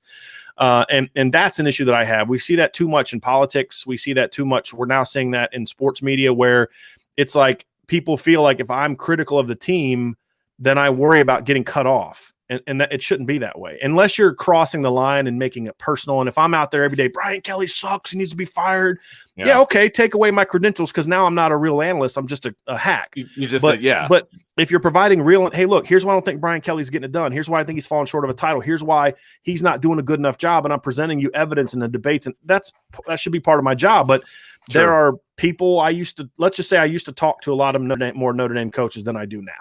And that's fine. I get it. But that's my issue is they're trying to if they want to put out their own narrative and their own spin, that's fine. But then don't make rules that make it harder for everybody else. And you can say, look, right now they're using COVID as the reason for it. I'll buy it. I don't want to get into that conversation, but I'm very curious to see how it's going to be in the fall when you really can't use Zoom. that. They love the Zoom press conferences, man, because they can control every question that was asked. Right. And that, press conferences where you're not getting asked real questions are not real press conferences. They're just, they're campaign stops essentially. That's all it is to it. Whistle stops. All right. Just so you know, Brian, I got about 2 minutes and then I got 5 kids getting off the bus. Yeah, it gets a little loud at the Darius household. It definitely does. I know where you're going with this one. He goes, I don't know if this has been asked and answered, but how much has Aiden Gobaira gone up in your rankings? Yeah, Brandon, you brought this up on a YouTube comment the other day, and I agree with you completely. For me, he's already jumped up to a top 200 player. I had him so I have a 2-tier ranking. It's where you are now and then what your upside grade is. He's always had a 4.5-star upside grade, which means that of a top 50 player, a 3-year starter who can be an All-American caliber player. He was the 3.5-star was because I didn't see his body. We didn't see junior film. Well, now we're seeing junior film, and he's added about 30 pounds, and he's more explosive. Right. He's stronger. He's dominant. So to me, he's immediately jumped up into top 200 territory, and that's only a few games into his junior year. If he keeps this up the whole year, he's going to be top 150, top 100. He's been that good for me. I can't speak to what other analysts are going to view him and rank him. I don't know. I just know that when I have conversations on my site, here's what he ranks, and I have independent rankings of anyone else. When I have conversations with the people at SI All-American, he will be a guy that I'll be pushing for if he continues this to be a guy that we talk about being an SI 99 all-around player. Now, will they listen to me or not? I don't know. I don't have final say-so on that. Yeah, right. But I will certainly make the case because his junior film against good competition is very, very good. All right. Searcher wants to know, is ND pushing hard for Isaac Ham or Ernest Cooper IV? I haven't heard you mention them. Yeah, Isaac Ham to me was no longer an option when they got Tyson Ford. I just don't know if they're going to take 2 guys like that. I love his film, and I think Wisconsin's a strong look for him.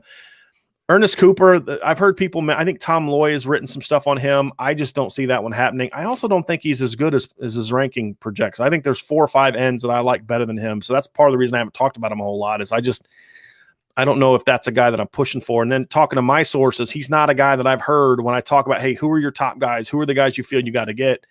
His name isn't really one that comes up real quick. So Vince, you got to roll. I'll go ahead and just finish this up. This has gone real long, but we'll roll through these last few. I appreciate it. I love all the comments and all the participation. I'm telling you, this is my favorite day of doing podcasts. I love doing the lives, and it's awesome. Vince actually told me was it Tuesday? You told me that usually Wednesday's your free day, and then Friday you're in school. Yeah, and he told me he had Friday switched things around because of things going on at his school. So Friday was going to be his free day, and he was so excited. I'm like, yes, I get to be there longer. Yeah. So, all right, thanks, so I will see everybody later. Got to go wrangle the little ones. All right, KMA Press and ask, I imagine Indy can only take one of the tight ends, Holden Stace and Eli Raridan. So who does Indy prefer, and who do you like more? I wouldn't be so sure of that. I could see a scenario in which Notre Dame is going to take both of those guys. I think that they would try to make it work when it comes to scholarships at other positions. I think they like both of them because when you look at, we talked about this a little bit earlier, but when you look at Jack Nickel and Holden Stace and Eli Raridan, they are all three completely different players from each other. There's no two that are alike. So I think they could make that work. And when your third tight end last year played 345 snaps, you can grade or justify a third tight end if you're going to continue to do that. But I could see a scenario in which they take both of those guys. Which one do I prefer? I think Holden Stace is the better player now.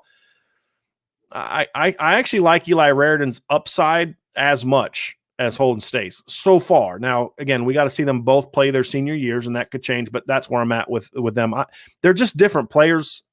KMA, I mean, that's the thing for me is Stace is sort of a Michael Mayer type of skill set where, style of play, whereas Raridan is more of a Tyler Eifert kind of guy as far as style of play. Alize Mack, guy that you're not going to play attached as much. So it just depends on what you're looking for. So for me, it's just, I think they could take both. Which guy I like more?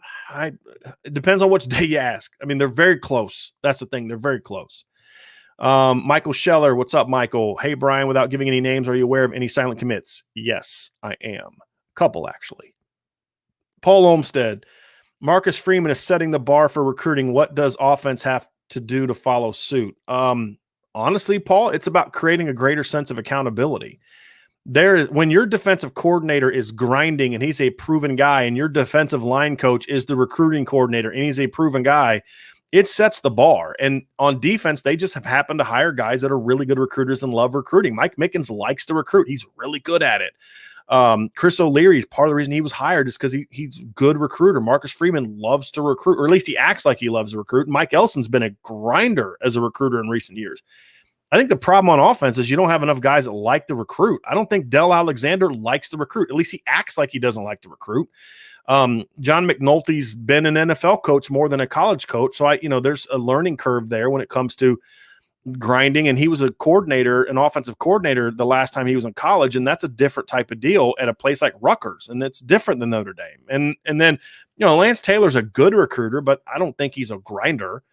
And then you've got a 28-year-old offensive coordinator who is grinding, but can he hold the same level of accountability as you're going to see on defense because of the existence of Freeman and Elson?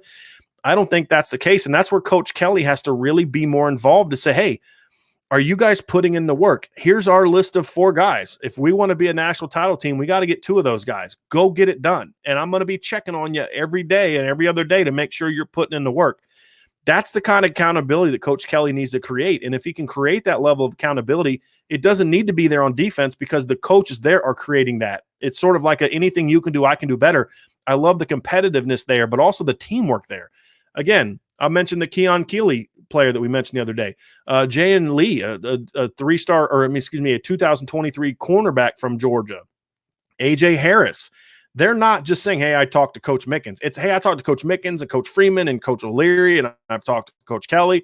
There's this great teamwork being done. When I talk to sources that are not connected to Notre Dame, and they're saying, the offensive staff just doesn't – they're not as organized as the defensive staff. They're not as engaged. It's like, yeah, I talk to Coach Reese all the time, but I don't hear from Coach Alexander very often. That can't happen. And until Brian Kelly steps in and starts holding some accountability there, that's not going to change. But if he steps up and does that, and I'm loving the things I'm hearing about what Coach Kelly is doing, then I'm going to feel really good about things. Jeff Salmon, any players looking to transfer out? Not right now. I think there's some guys that, if depending on how spring goes, could be potentially leave. But right now, I think everybody that is bought in and looking to push, and then depending on how spring goes, guys will sort of reevaluate where they stand. But I think everybody right now is locked in. Black Rush, I can't stop watching you guys. Salute. Thank you, my man. I appreciate it very much. Appreciate you watching. Appreciate you commenting on the YouTube channel. Means a lot. Means a lot. Okay. Michael Johnson, would Walter Nolan fit this defense? Walter Nolan, Michael, can fit any defense that you have. If your defense can't fit Walter Nolan, if you don't know him, he is a He is a defensive lineman. He is, in my opinion, the best defensive player in the country. He is a star. If your defense doesn't fit Walter Nolan, then you need to find a new defense. He is that good. How's it going with Dylan Tatum? Notre Dame made Dylan Tatum's top 4, but he's never been a guy that Notre Dame has been pushing for. I think they've been recruiting him as sort of a, here's our tier 1 guys. If we miss out on them, we'll move on to Dylan Tatum, but he's never been a tier 1 guy. And also he is going to stay in the state of Michigan. Michigan and Michigan State are the top 2 schools for him. So that's not really a guy that that I look for. Brandon, my man, thoughts on Emile Wagner? Does he compare to Jake Taylor? Consider him better, worse? Is he a take over Taylor or Fitzpatrick? I don't know if he's a take over them. I think he's a take along with them. It's probably one of those first come, first serve, or first couple come, first serve. I think when Ohio State got in the mix for him, it changed the game. I like Emile Wagner. I think he's very athletic. I think he's a tough kid. My concern for him, he's undersized, but so is Fitzpatrick and so is Taylor. But when I see those guys, I see bigger bottoms. I see bigger legs. I see bigger cores. Emile Wagner looks more built like a defensive end than he does an offensive lineman. And I'm really concerned about his ability to stay that explosive and athletic when he puts weight on, where I'm not as concerned about those guys that have the bigger bodies, the bigger lower frames. So I have some concerns about him, but man, he's a heck of a high school offensive lineman. If they can get him on campus, or if Coach Bayless has already met him and he believes that he can get up to 290 plus and still be explosive, then he jumps up my list. It's just I haven't seen him in person, so it's hard to really see. But what I see on film and in pictures, I really worry about his ability to fill out and maintain that level of explosiveness. Michael Collins, given Doors struggles at the end of the season, 1, how open is the competition between him, Brian, and Leonard? And 2, more likely that there's a starter change as the season goes on, quarterback or kicker?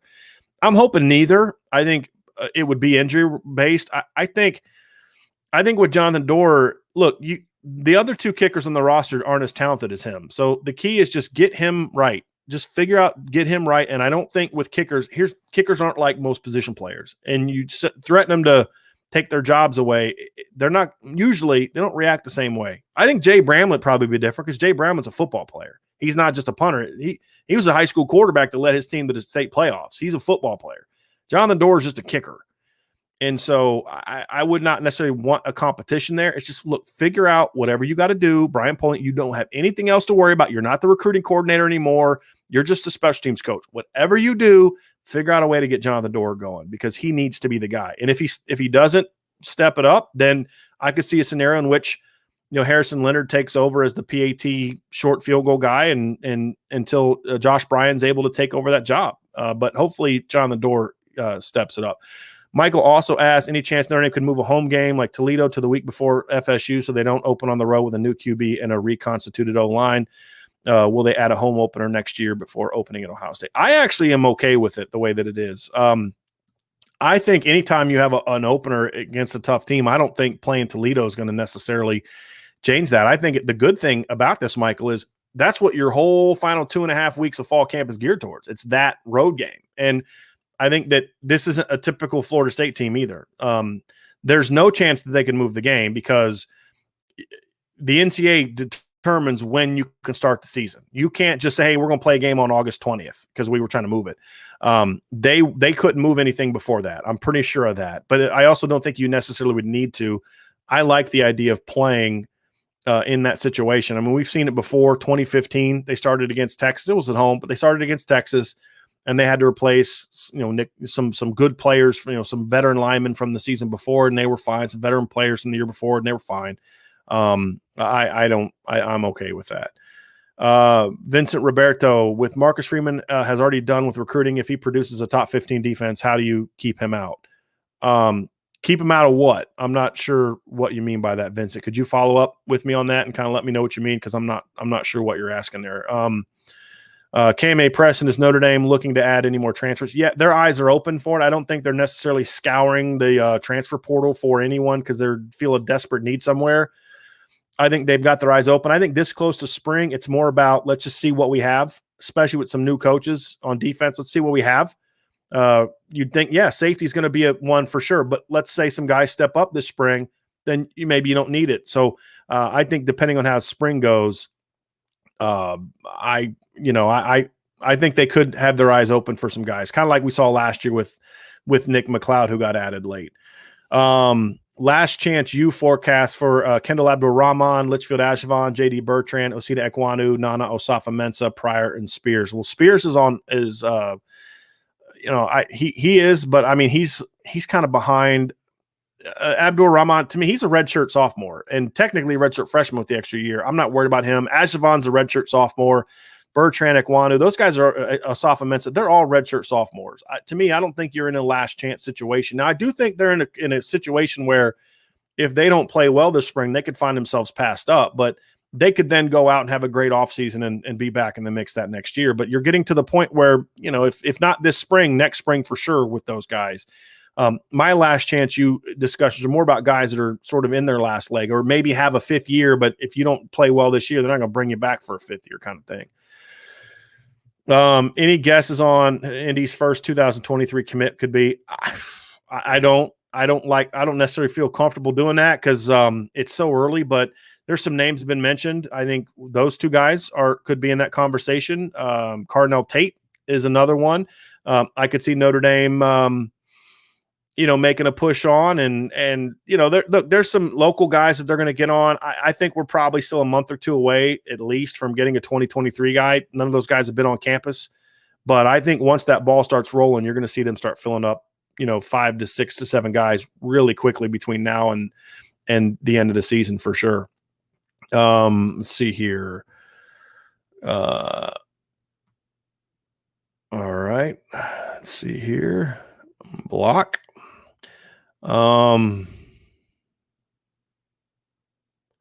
Mike Scheller, Coach Kelly's obviously getting more involved with recruiting, so he should demand the coaches that aren't engaged. I agree with you.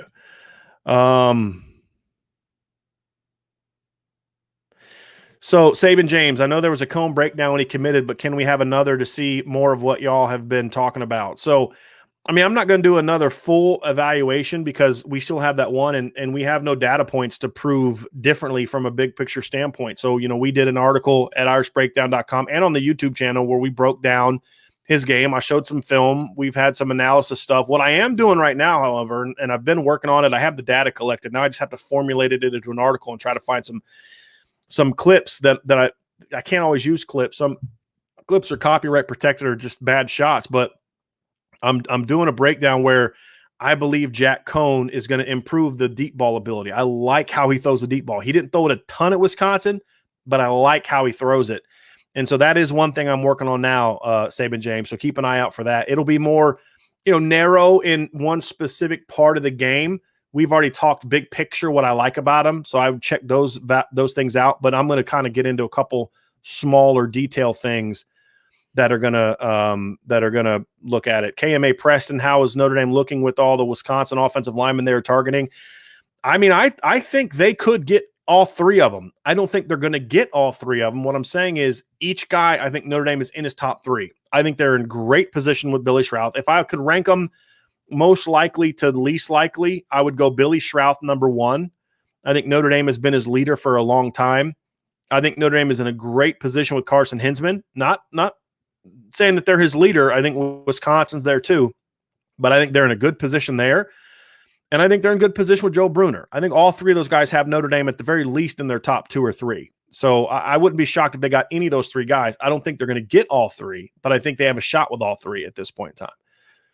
Michael Scheller asks, after the big 3 of Hayden, Singleton, and Sawchuk, who would be your number 4 in your opinion? Thanks. Michael, there wouldn't be a number 4.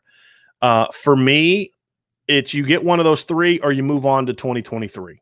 To me, I don't think that the need at running back is so great that you have to take a second guy. If you're not taking a second guy that's as good or better than Jadarian Price, then you don't take one. If you're not getting a guy that's as good or better than Audric Estime or Logan Diggs, then you don't take one. And for me, look, Damari Alston's a good player. Jabron Payne's a good player, but those guys are not better than what they already have. And I don't think that you need I don't think you should land someone that's not as good or better than what you already have. Your 5th or 6th running back in a 3-year span shouldn't be your lowest ranked one. You should start shooting for the better players. So that's why I would say I wouldn't really have a 4th. Okay, so Vincent followed up, keep him out of the head coaching job if they were to move on from Kelly. I'm with you. I mean, it's to me, but it's not about top 15 defenses because that's what Clark Lee was doing. I mean, Clark Lee was building top 15 defenses, and I pushed back against that notion of Clark Lee for different reasons. But I mean, I think he needs to do a couple things. It's about, building an elite defense, and I don't care if it's top 15 or not, just be great at it. It's about, the organization, his leadership. Can he coach coaches? That's a big part of being a head coach. Can he coach the coaches? Can he build the connections and the trust with the players? Can he recruit at a high level? Can he buy into the university's vision? I think all those things are going to be true of Marcus Freeman, but we just have to see it. And if he does what I think he's going to do, then he has a chance to be that guy. And I'm usually 99 times out of 100 very against coaches in waiting or assistant coaches being promoted at Notre Dame. Very against that. But you also have to be, you can't be so stuck in your ways that you just don't ignore that there's this great talent right in front of you. And I think Marcus Freeman can be that guy. I think he understands Notre Dame. I think he's a very intellectual person. I think he's smart. I think he's hardworking. I think, you have to have sort of that outside the box sort of way of thinking that not all coaches have, which is why not every coach who's smart with football is a great head coach, because it requires a completely different, that's why we see a lot of great coordinators become bad head coaches. It's just a different deal. I think Marcus Freeman has the intellect, the intelligence, the hard work, all the traits, the personality, the ability to relate. Because look, if you can't relate to boosters, you're not going to be a good head coach in Notre Dame. If you can't handle going on all these different speaking functions and all those kind of things and still be a great head coach, you're not going to thrive at Notre Dame. So there's a lot of things that we have to learn about Coach Freeman. But honestly, I think he's right there. And that is a lot for me to say, because I'm usually a pump the brakes kind of guy. And so I'm going to do that now. Let's see him coach first. Let's see him close on a recruiting class. It looks great so far, but what's it going to look like in December? What's it going to look like in February? I want to see those things first, but I'm fingers crossed that it's going to work out, because if you can promote a guy like him to that head coaching job, then it's a lot easier to kind of maintain that level of play and then take it to the next step, sort of like Ohio State did with Ryan Day. I mean, again, Ohio State's a place that I'm normally not promoting a coordinator. Ryan Day was different. I think Marcus Freeman's different. I could see that kind of line of succession happening, but part of that too is you better be pretty good the next couple of years, because if Brian Kelly steps away after going 8-4, you're not promoting an assistant coach. If you're 10-2, or if you're a playoff team and Coach Kelly decides it's time to go, and it's ready for him to move on, then now you're in a position where you can put that kind of guy in there. So it's going to be hard. If he does what it sounds like you think he's going to do and what I think he's going to do, it could be hard. And for the first time in my career, I probably would not be opposed to that.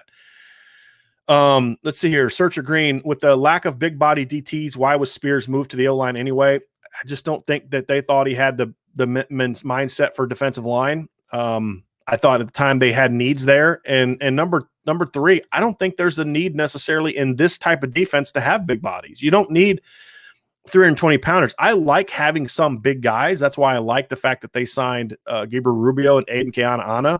But I don't think you need a bunch of 300-plus pounders. To run Alabama's defense, you need that. I don't think you need that in Notre Dame's defense. I think there's a happy medium between sort of what they've had and those bigger guys, but it's not a need. So you have to find the right guy. You need to find a 300-pounder that can move. And those are rare, and those guys are much harder to get out of the regions where they exist, Texas and the South, than other positions are. And so I wish they would have left him personally. It's just me personally. I liked Hunter Spears' upside a lot. I would have liked to see him get a shot at nose tackle, but they made that move early on, and I just think there was maybe a personality thing and a fit thing for that position, and they didn't think he would. You also asked, could he move back?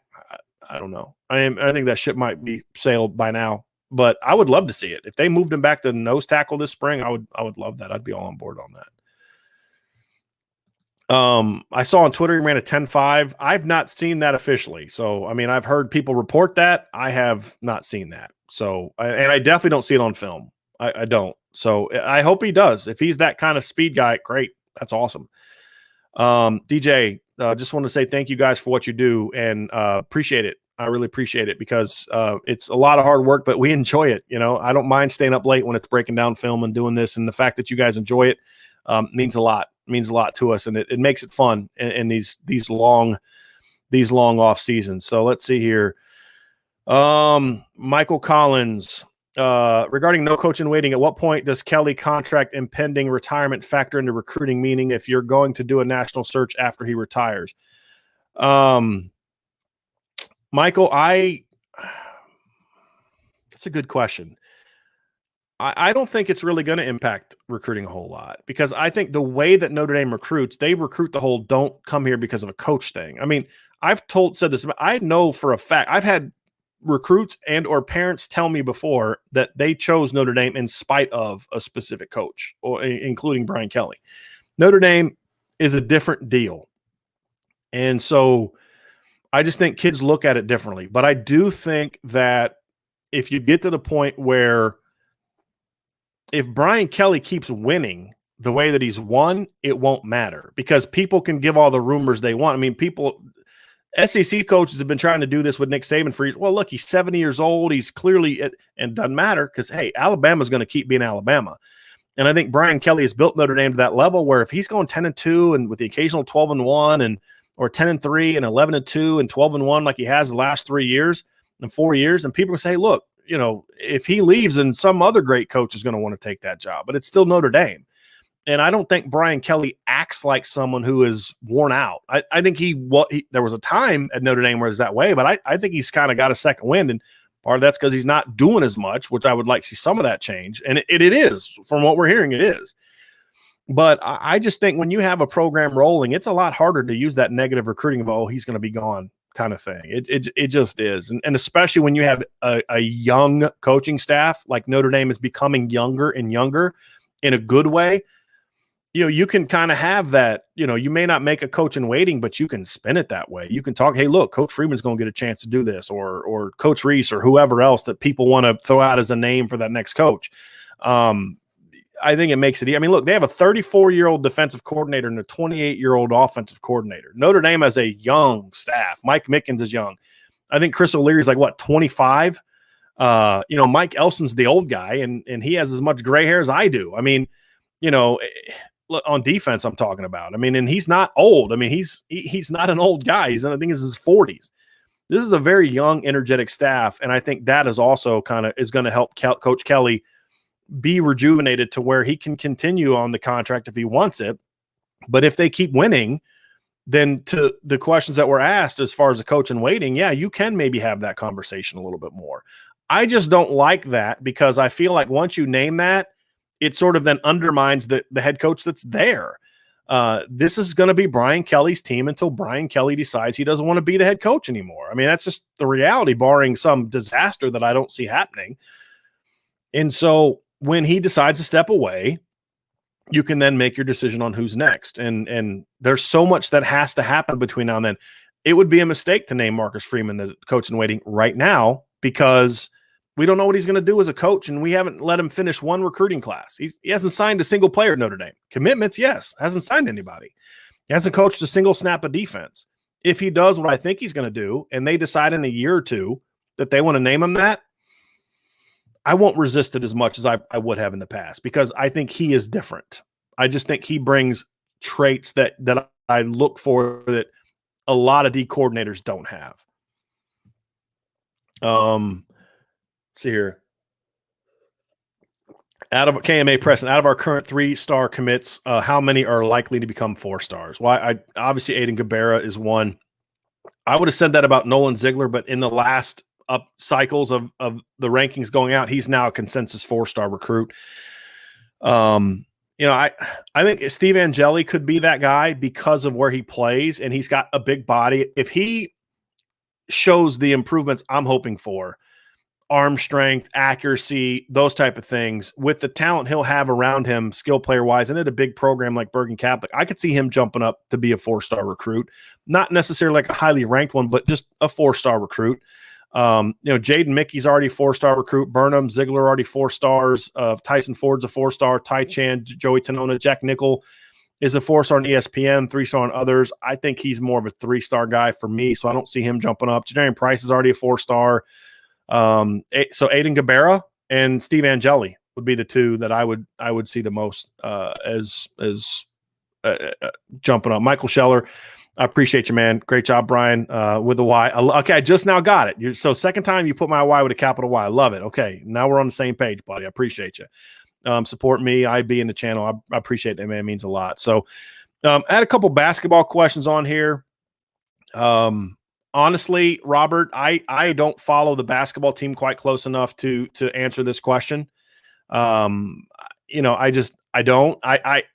don't feel I'm in a place where I could say definitively that what he does or doesn't need to do with the coaches. I have some opinions from a big picture standpoint of what the basketball team needs to do as far as, like I mentioned in the previous show about John Beilein and how he went from a great offensive mind to a team that was, made a Final Four run because of great offense with Trey Burke and Mitch McGarry and Glenn Robinson, to then he makes a Final Four run with sharpshooters and defense. And that's what they did the year they made it with Mo Wagner and I think Kendall Abdur. No, it's not that. Sorry. It's a Muhammad Abdur Rahman, or I think his name was Xavier Simpson. That was a completely different team because he realized everybody else is getting better on offense. We're kind of the same, but now we need to do something different. If we're not going to have the best talent, we're not bringing in a bunch of 5-star recruits, which John Beilein didn't really do. So he became a great defensive team while still having a good offense. And I think if Coach Bray isn't willing to make some of those alterations and say, look, we're not going to have as good of players in North Carolina, and they can now score with us. So we have to maybe alter a little bit. Maybe we become a little bit more defensive oriented. Maybe we become a little bit, different in how we approach it. That's going to be the kind of change he's going to need. Now, does that mean you got to get rid of coaches? I don't know. I can't speak to that. I don't follow the team enough, and I just don't feel that's my place. And so as far as that, it's just, I can't really dive into that because that's not my area of expertise. And so I don't want to start offering that. Jeff Salmon, of the silent commits about, are any announcing soon? Yes, I believe one will announce somewhat soon. I have a couple stories written already, so just keep an eye out for those. But yeah, we'll soon, meaning like in the next 2 days. I don't know about that. There aren't set days for them, but I know of at least one guy that could potentially happen somewhat soon.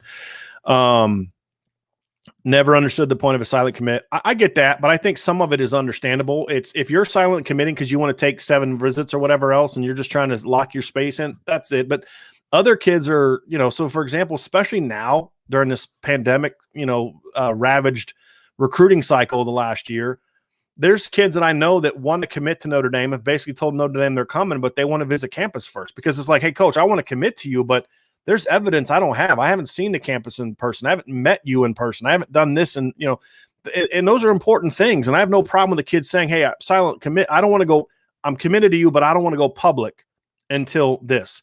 Because here's the thing. I respect that. I think that's a very mature decision for a young person to make, because it's like, hey, coach, if I silently commit and I visit and it doesn't go well, then the only people that know that I'm not committed anymore are me and you, basically, me and the coaching staff. And as long as people like me keep that stuff to ourselves and don't go telling everybody that this kid's silently committed, then that's an easy parting of ways for both sides, because you don't have that evidence. And so those are instances where I'm okay with it. Now, if a kid's just doing it because he thinks he's going to lock a spot in, that's fine. You can silent commit all you want, but we're not treating you like a commit. And that's something I think the Notre Dame coach has been really good about. They don't take many silent commitments. They don't. What they'll also do is they'll say, hey, look, coach, I'm committing, but I'm going to announce, at my school like a month from now. So like Josh Burnham, for example, had actually told the Notre Dame staff he was coming well before his announcement, but it's just they had that announcement plan and things like that. So that's a part of it too that I don't mind. It's the ones that say, coach, I'm committed, but I'm still going to take a bunch of visits and this, that. Now, that guy may be committed, but he's not committed. I mean, and I'm not, and what Notre Dame does a good job of, it has really for the last few years, is, yeah, we'll count you as a commit, but we're going to keep recruiting like you're not there, because we're not going to get stuck with our pants down where, we tell a kid, sorry, we got a commitment, this spot's gone, but the kid won't go public, and then he decides he's going to go to somewhere else, and now you're stuck because you're not going to get that kid that you thought was committed, but you're also not going to get the kid that you told to go, you didn't have room for him. This staff has done a really good job in recent seasons of saying, hey, when you commit publicly, then we're locked in. We're together. Or if there's an extenuating circumstance where, coach, I'm not taking any other visits, I don't have anything set up, I'm not going anywhere else, but I need to see your campus first before I'm ready to go public. I have no problem with that, especially now. So that's kind of yes. Getting engaged but still wanting to date other people thing. Yes, in the one instance, that is absolutely right. I do think there are some other circumstances where it is okay to do that. Last couple ones, we're going to wrap up here soon. I cannot believe we've gone almost 2 hours. So many awesome questions, and y'all have sticking around. Our numbers are still the same. Absolutely love it.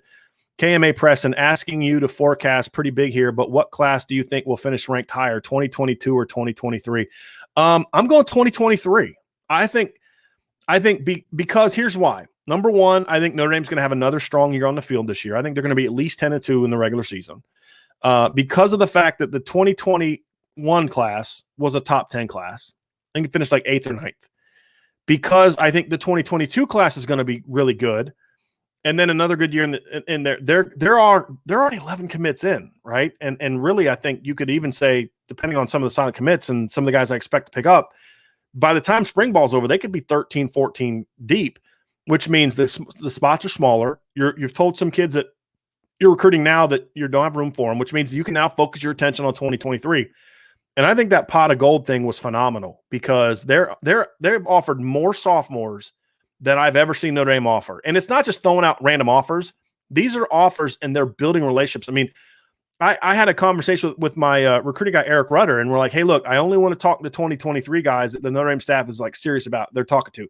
But then it's like every kid he reaches out to in 2023, it's like, yeah, I've talked to Coach Kelly, I've talked to Coach Freeman, I've talked to Coach Reese, I've talked to Coach Elson, I've talked to Coach Mickens. Like, well, okay, do a story on them. And it's like, I want to do more 2022 stories, but there's so many of these 2023 kids that they're talking to that they're already recruiting. It's phenomenal. And when you think about it, they can't talk to any of these kids on their own. These kids have to initiate that conversation with Notre Dame. They can't call Dante Moore in Detroit, a phenomenal quarterback who I love. He's got to call them, and he's done that, and he's building that relationship. You know, we interviewed and I'm not sure I'm not going to say his name because I'm not sure if he's publicly announced his offer yet. I'd have to go check on that. But he's talking about how he loves Coach Reese. They have a great relationship already. So the fact that they're building those connections so early is going to put them in position to finish. Look, this is the stuff I've been saying for a long time they need to do. Start early, be more aggressive, teamwork, all these kind of things. And it's paying off already. And it's going to pay off, and they're going to get 2 or 3 on each side of the ball, different kids than they normally get. And that's what I think is going to be the difference. So if I had to guess right now, I would say I think 2023 will be the better class. Brandon says if Freeman sticks around, definitely 2023 class going to be better. I think that's a big part of it. Here we go. Let's see here. That's it. I think that's all the questions we got. So, and if you didn't get a question asked, guess what? We're going to be back next Friday at 1:00 to answer it as well. So I also got a lot of good feedback on the breaking down film thing. So I think we're going to do that. And it's probably going to be at night. I'm going to probably do it like 8 or 9 at night. I'm going to probably pick a day during the week where I'm just going to take a recruit and we're just going to go through his film. I'll break it down. I'll kind of go through, what I see from him, what I'm looking for, because each position is different, and then just kind of go through that film. And then if you guys have questions about them or you want to offer your thoughts, we'll make it a live show. So we'll do it live so that way you guys can be part of that process as well. Last question here. You guys had to get it in. Any clue how many kids Indy is willing to take in this class? I think 22 to 23 is the most they're going to be able to get. If there's some unexpected departures between now and the fall, I think that could jump up, but it's not going to be like a huge, huge class unless the NCAA changes things and says, hey, we're going to go to 90, 80, 95 scholarships for 2021, and then drop it down to 90 for 2022. Tool worker also, I saw your question about Coach Bray. I'm going to let Vince get into that one. Vince is a little bit more on top of the basketball thing. So come back next week and ask that question. And Vince will be able to ask that. So, or answer that question a little bit more effectively than I can. So I just, again, I have my thoughts on it, but it's as more of as a fan than it is as someone who follows the team every day. And I think Vince would be able to give you a better answer for that one. So come back and ask that Coach Bray question next week. So, hey, everybody, thank you guys and gals so much for being a part of this. This has been a lot of fun. Our numbers stayed strong for the entire 2 hours. That's completely awesome. Tons of great questions.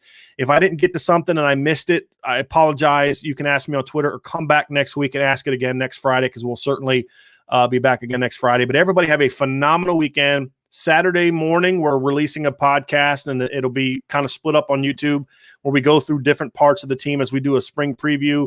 There'll be interviews that we'll have up on the website with the coaches and the players after spring practice, which we're going to allow some post-practice interviews. things like that, really diving into spring analysis, and all those types of things. Hey, Michael, I'm going to do me a favor. I'm going to move on to that one. Ask me that one on Twitter, and I'll get into that. Shoot me a DM on Twitter, and I'll explain that one to you about that situation. So really love it. Appreciate y'all being here. We'll be with you soon. And make sure you subscribe to our YouTube channel. Hit that notifications button. We have a Facebook group page, the Irish Breakdown Facebook group page. I'm also part of a Facebook community called Notre Dame Football News. It's like over 21,000 people are on that Facebook group. I post all my stories there. I'll interact there. So if you're looking for a big Notre Dame Facebook group to be a part of, and that's one to look for, Notre Dame Football News. I'm a moderator on that. So if I see that you applied, I'll certainly let you in there. But it's an awesome group to be a part of. And those guys let me post all my stories on there. That's really awesome. So make sure you check that out as well. And of course, subscribe to wherever you listen to podcasts, subscribe to our podcast. And as always, check out irishbreakdown.com. If you haven't already done so, we have a free newsletter. You can see a link to it, and every story I write has a sign to our link to our newsletter. Put that out usually every morning, just about every morning. Some weekends, some days there's just not enough new content that I don't put it out, but almost every morning it's our top 5 stories, about what we did the day before from the website. So check that out. It's a great way to support us. You want to support Irish Breakdown, definitely listen to the channel, definitely listen to the podcast, but also read our site. That's what drives this business right now. And we're hoping to have a message board back soon. But yeah, check our stuff out, read our site, engage with me in other formats, but definitely read our stuff, because that's really what allows us to keep doing these types of things for free. And that's my ultimate goal, is to have all of our content be for free, is my goal. And hopefully I can keep that going, but that requires people to stay engaged, and especially in the off season, stay engaged, read the site, check out the YouTube stuff. So all of you that are, thank you so much. Spread the news, tell your friends, tell all your Notre Dame friends about what we're doing. And we'll be back to talk to you again very, very soon.